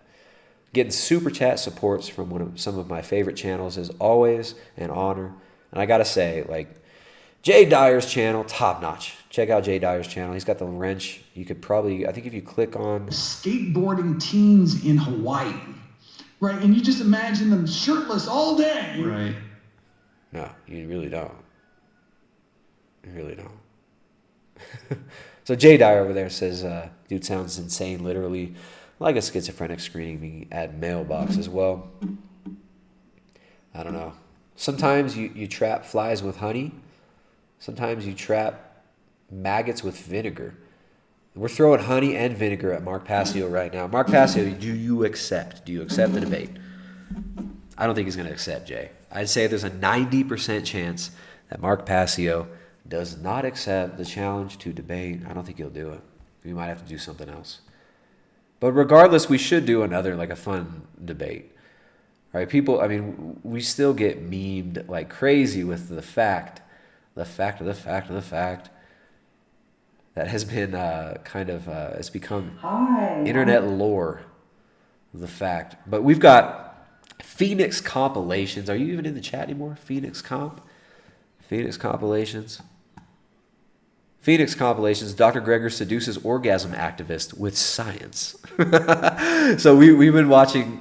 We're huge fans of Dr. Greger. Always with that beautiful vegan glow, that beautiful green glow that veganism gives you. And we watched this video. So let's see what the our resident meme compiler here, Phoenix compilation, has to say about this situation. Hi, I'm Venus O'Hara and welcome to a very special video.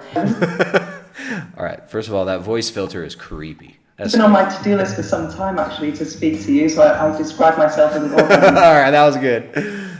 Yeah, oh, I love that's the perfect soy face. Greger has the best soy face. It's been on my to-do list for some time actually to speak to you, so I describe myself as an orgasm activist.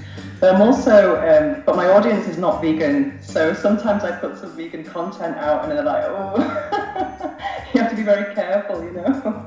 So I really wanted to mention to sex to just the whole process, really. So do it. Okay.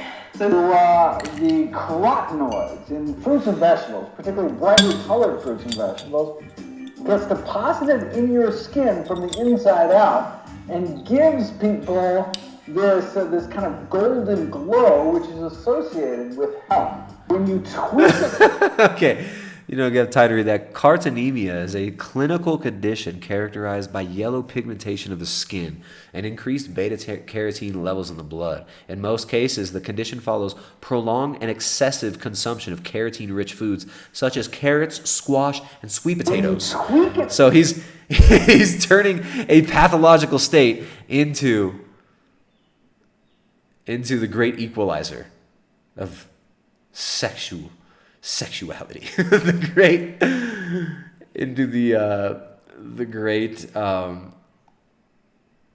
the great measure of a man's sexual appeal. So these people pathologize normal human behavior. They say masculinity is toxic.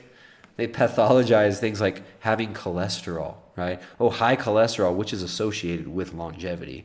They say that's bad. They say low cholesterol is good, which is associated with criminal behavior, impulsive behavior, and early death from all causes. They say that the healthy glow you get from your vegan diet, that is good, but it's actually a clinical condition that even has a name. When you eat too much of this shit, that you're not supposed to be stuffing down your face in such huge quantities. In your skin from the inside out and gives people this kind of golden glow, which is associated with health. When you tweak it for that more carotenoids, that kind of there's this little golden glowish that is associated with sexual attraction in the human beings, and one of them tried a vegan diet for 30 days, and he said that he lost his libido. I thought that was quite interesting. What? No way. It should We've only heard about that from about 1,000 YouTube vegans who've left veganism in the last couple of years. Huh. Oh, let's just pretend to be surprised, huh? There, and along with that, an increase in libido. So I don't know, just let's look at PubMed.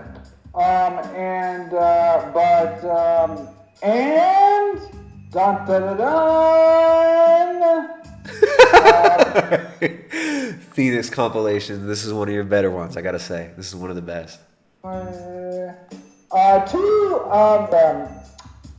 remember one of my Coco videos. I was interested in busting the myth, but it actually wasn't a myth. I wasn't taking it for libido, but I'm saying. Exactly. No, in fact, it was so it's all about pelvic blood flow. You get inadequate clitoral engorgement,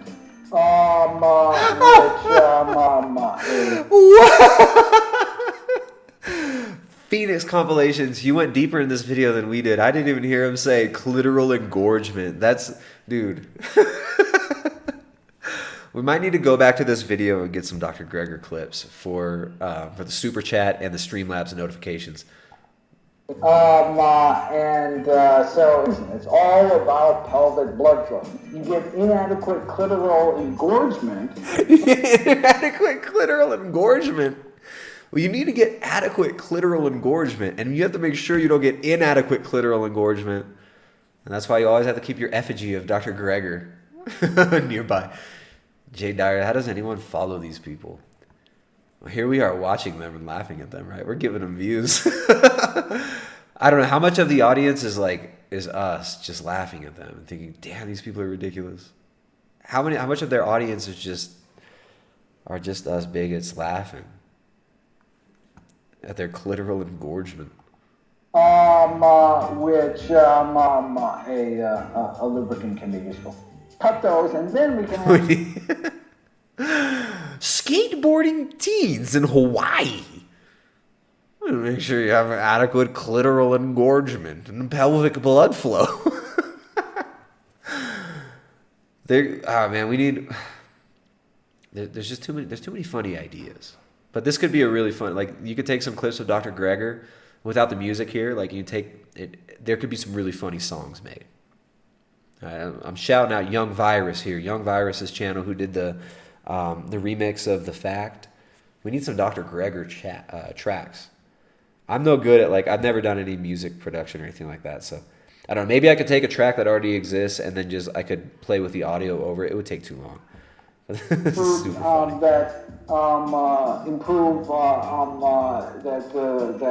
the poor cholesterol even you know what you have to do? Put it to the test, right? I mean, what do you mean? And so basically, the vegetables and legumes, the beans, flippy, chickpeas, lentils had and years to our life, but life to our years, like good sex. One more question is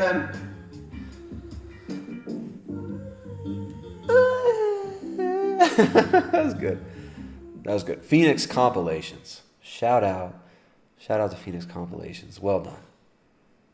That was really good. I quite enjoyed that. I thoroughly enjoyed that. Let's see some more from Phoenix compilations. I want to see more of those. I don't know if the vegans enjoyed it, but I sure did. Let's see. Fix my camera here. All right, guys. What is today? Today is it Wednesday or Thursday? Is it Thursday already? It's freaking Thursday already. It's Thursday already. Oh my goodness. Thursday already. What the heck? What the heck's going on? Jay, you just dropped a link in the chat. That must have been an accident because it goes to YouTube Studio.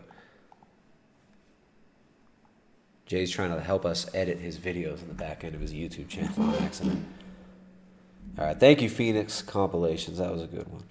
Let's come over here to the chat, see what's up. What's up, guys? Creamy Goodness, Eat Like Your Grandpa, Carnivore Alliance. Real ghost face. Grug.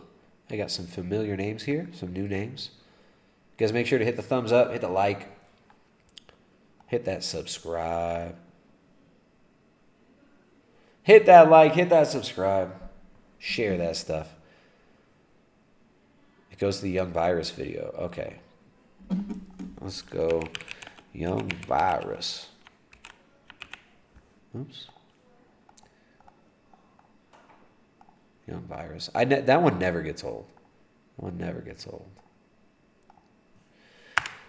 Young Virus, where are you? Where are you when we need you, Young Virus? Memes and beats.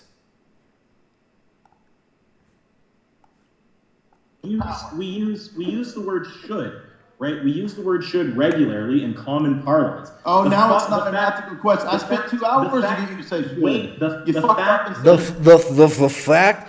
We'll close with that one. At the end, you guys get to hear the smooth musical stylings of Young Virus featuring Jay Dyer, a.k.a. Young Boomer. Me, a.k.a. I almost just forgot my rap name, Lil AIDS. The greatest rappers of all time. And the only rap track that we've ever been a part of, even though we call ourselves the greatest rappers of all time.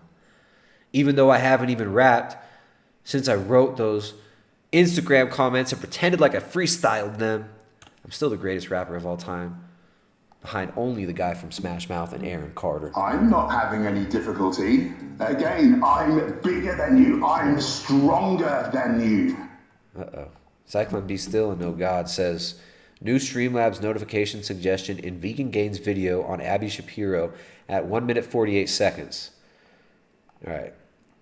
Let's see, is that a YouTube super chat? That's a YouTube super chat too. So you know YouTube's taking 30% of that. I'm going to take a look. Let's take a look. We got 1 minute 48 seconds. Abby, what is it? Abby Shapiro.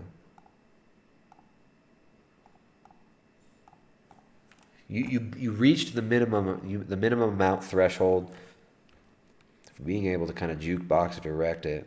And just because you said Vegan Gains, and I always like laughing at Vegan Gains. I really like laughing at Vegan Gains. I don't know why. I don't know why. That could be. Hi, everyone. This is Vegan Gains. Hi, everyone. This is Vegan Gains. I'm really mad right now, and I'm going to go ahead. Oh, hi, everyone. Here's Vegan Gains edit about Abby Sharp. No, not Abby Sharp. Ben Shapiro's sister, Abby Shapiro. What is the timestamp again? 1 minute 48. Okay, we'll start there. More whiny, annoying, loud, stink. More Do you think of when I say babies? Little fingers and toes? Yes, that's exactly what comes to my mind when you say babies. Their delicious little fingers and toes. Happy girl. Oh, Vegan Gains, you're so edgy with your weapons, dude. You have weapons, you're so cool. We get it, bro. We get, oh, you're gonna cut up a baby with your weapon. You're so cool, Vegan Gains. You're so edgy, bro. I'm a fucking dork.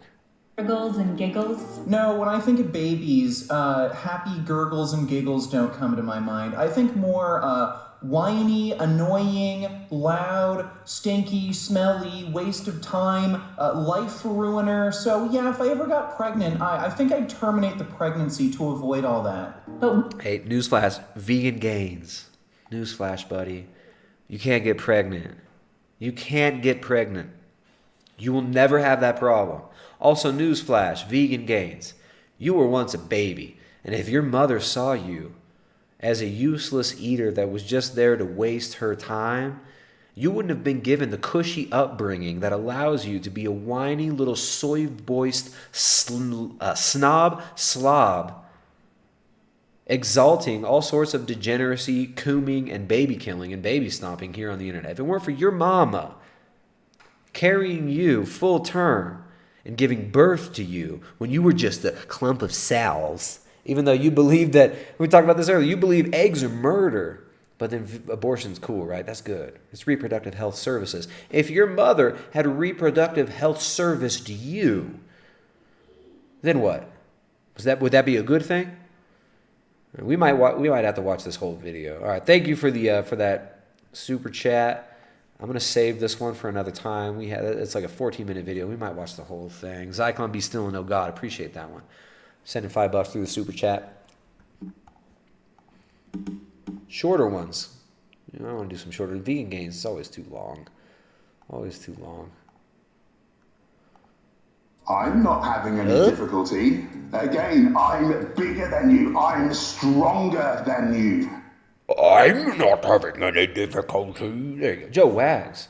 Joe Wags, the least bigoted person of the whole stream, sent the best super chat of the day. Sent a $30 donation via Streamlabs. Thank you. Much obliged. Much appreciated. Joe Wags. That's a familiar name. I think you've been around. For a little bit. Says, sup, Tristan? Missed your last couple streams, man. Wanted to drop some bucks and make up for my absence. Well, thank you. I'm glad that you support the stream. I'm glad you enjoy it. I'm glad you find it something worth supporting. And I hope you're out there eating meat and making families. Eat meat, make families. We got the Eat Meat, Make Families. Let's show it. The Eat Meat, Make Families hoodies. Look at that. Oops. Eat Meat, Make Families hoodies. Right here. Available at, there it is, primaledgehealth.com. Look, it's got the hood. It's got the hood right there, so you can pull it over. Oh, look at that. The Eat Meat, Make Families hoodies. You can find this at primaledgehealth.com. That's nice and warm. That's cozy. It's getting cold. We finally got some rain, which is nice. We had a couple days of rain. The pasture hopefully is going to start growing. We can hopefully have some more milk production going on here. It's been a good week so far. We need more rain, though. Y'all are making it rain with them super chats every once in a while. We need more real rain, though. Send us real rain. So yeah, glad you support. Thanks for supporting the channel. Thanks for supporting the stream, Joe Wags. Appreciate that support. Says, looking good, boy. You guys like that? Y'all like the Eat Meat, Make Families hoodies? We have so many hilarious graphics and stuff, so many funny thumbnails. Jessica said, you should make some of your thumbnails into t-shirts. Here's the problem, though. We've had first of all, we had requests for the Eat Meat, Make Families t-shirts and hoodies, and I made them, and then no one bought them. I never really, I don't know, I didn't throw the links out there that much, but you guys like it, support it.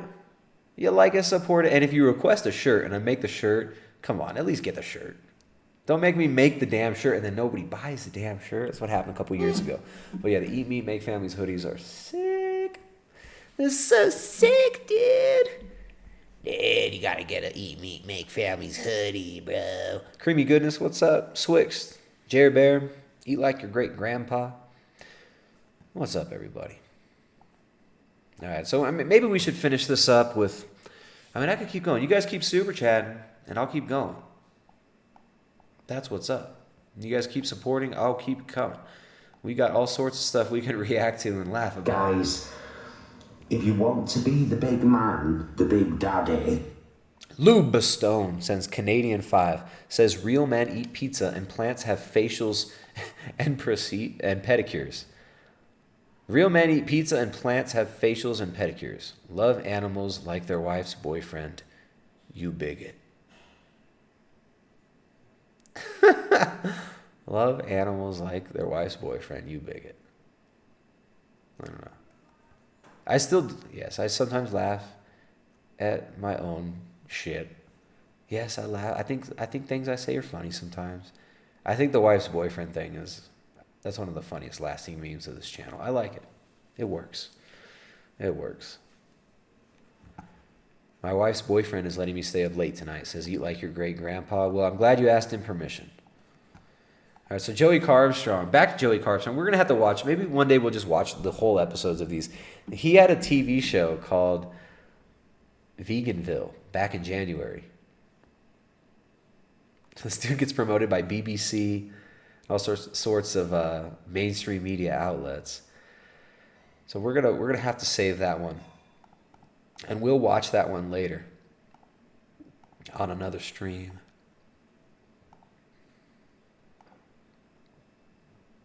Yeah, I don't know. We should probably wrap it up, though.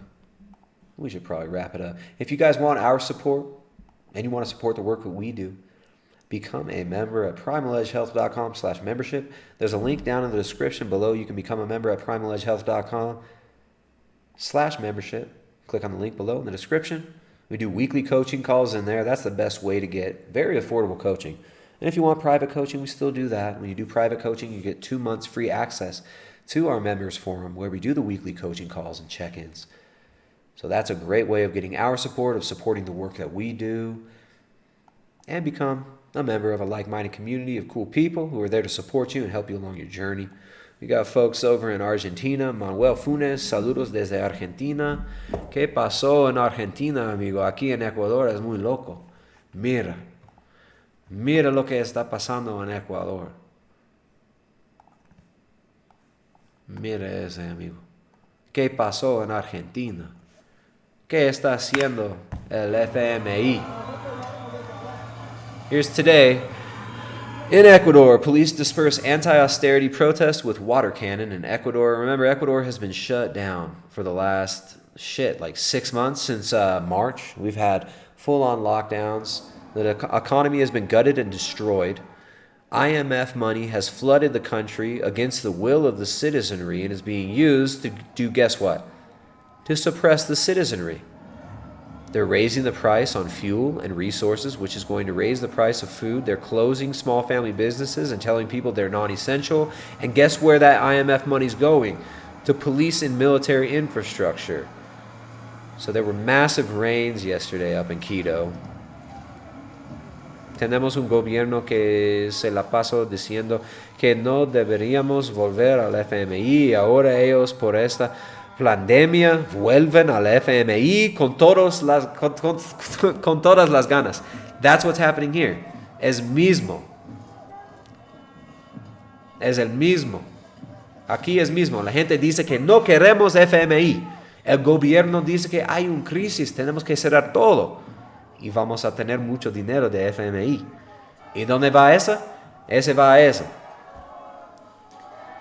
Está poniendo todo para reforzar las fuerzas armadas y la policía. And they've even got the reactionary groups. You can see Antifa flags out there. Right, it's a slightly different script that gets run in South America, but the same script nonetheless. The same freaking script. So this is what's going on here. They are protesting the destruction and the gutting of their country and the selling off of their assets to the World Business Council for Sustainable Development that the UN is empowering and emboldening with all this shit. So Ecuador is getting screwed. Ecuador is getting screwed. In the coming weeks here, I might not be able to get gasoline. Because this is where that money goes. It goes into militarized police to oppress the people. That's what's happening all over South America. This is your COVID crisis in South America. The destruction of small family businesses, the destruction of tourism, and then the selling off and the gutting and the selling of the country and the resources and the mineral rights to big transnational corporations on behalf of saving the planet, right? We got to save the planet. So that's what's up. Ecuador, man. But we got to have some fun. We got to have some fun too. But this is not fun. This is not fun seeing your people being destroyed. Seeing the nations being handed over to this global governance system of technocracy. To see people violently oppressed in the streets. And this is just the beginning. In Quito, Ecuador, Quito is a beautiful place. Quito is one of the most beautiful cities in the world.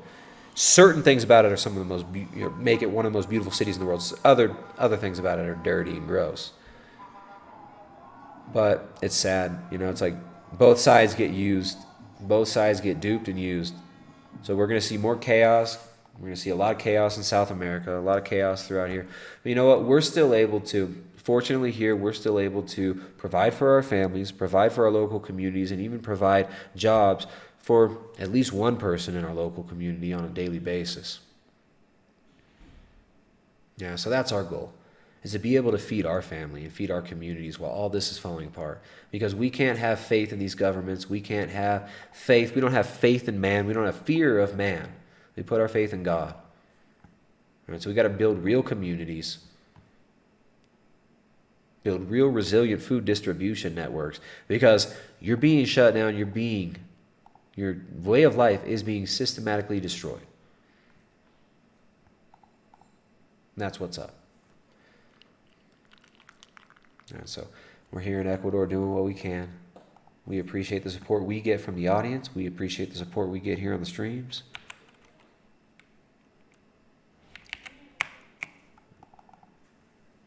We put one last link for the Streamlabs. You guys want to support? That's the best way to support Streamlabs, or Super Chat, or become a member. primaledgehealth.com/membership. Jared Bear says, wow, I didn't realize that was happening there. We don't report shit on our news. Well, last October it was crazier. Last October we had a full-on populist uprising that was crushed by military and police, but then the military and police ended up having to back off, and the government said, oh, let's negotiate. And guess what? Guess what came 5 months later?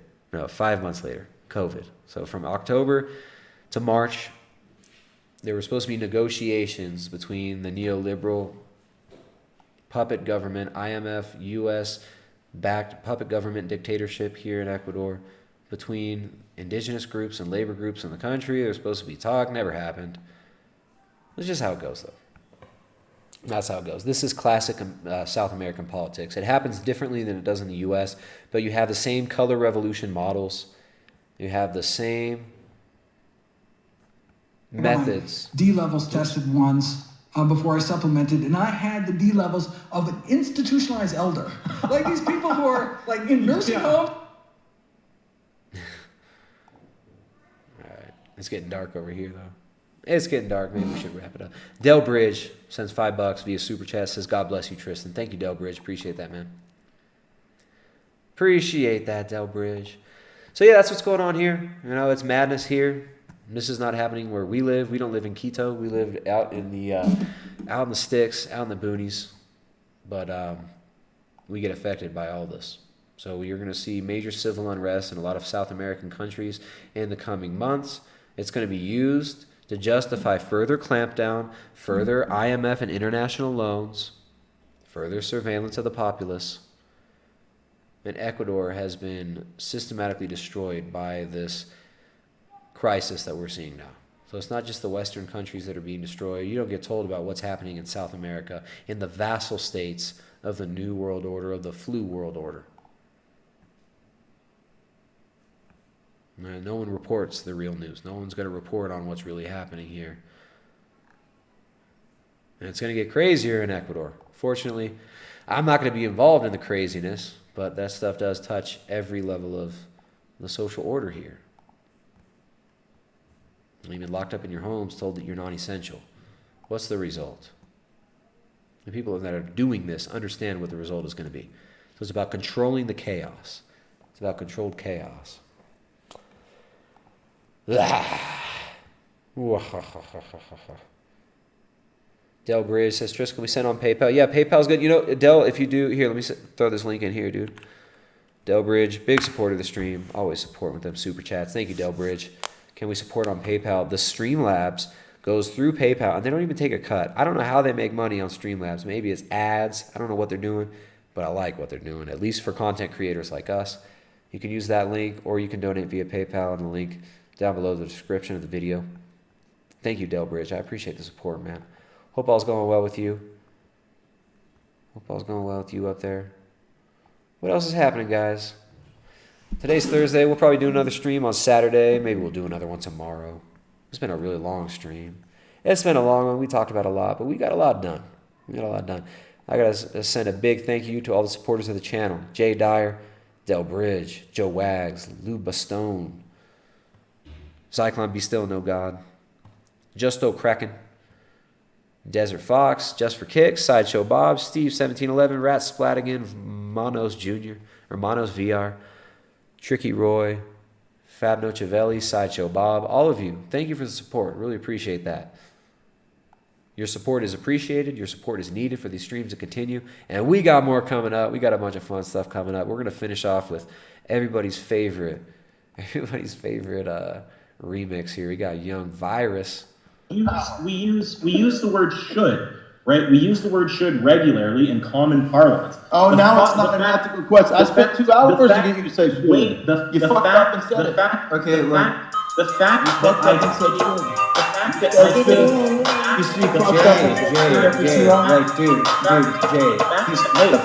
the fact that I'll help you, Isaac. The fact that I say should. The fact that I say should. The fact that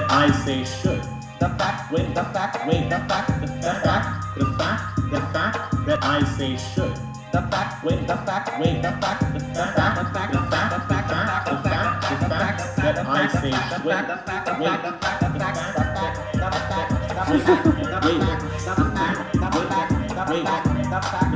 So that's all I have to say, and I'll let you guys debate. Beautiful. I'll still beautiful. Yeah, it was great watching you. Good job, man. Enjoy your day. Okay. The fact.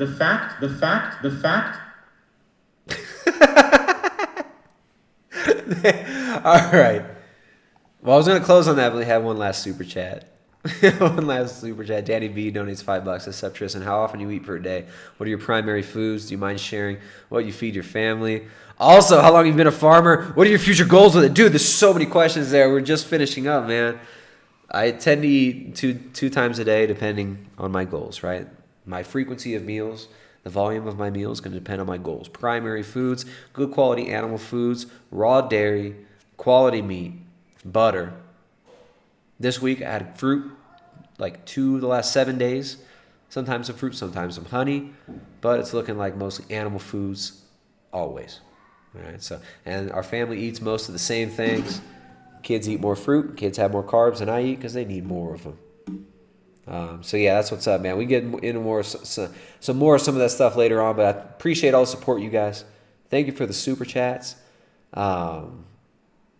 Really appreciate all the support. Danny B, Del Bridge, Luba Stone, Joe Wags, Zyklon B, JD, all you folks. Thanks for hanging out. Thanks for the super chats. Thanks for the support. Somebody was asking if you sell those hoodies. Yes, you can get them hoodies.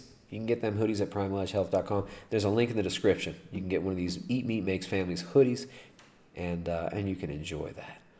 It's actually made with organic cotton as well. All right, guys. Thanks for the support.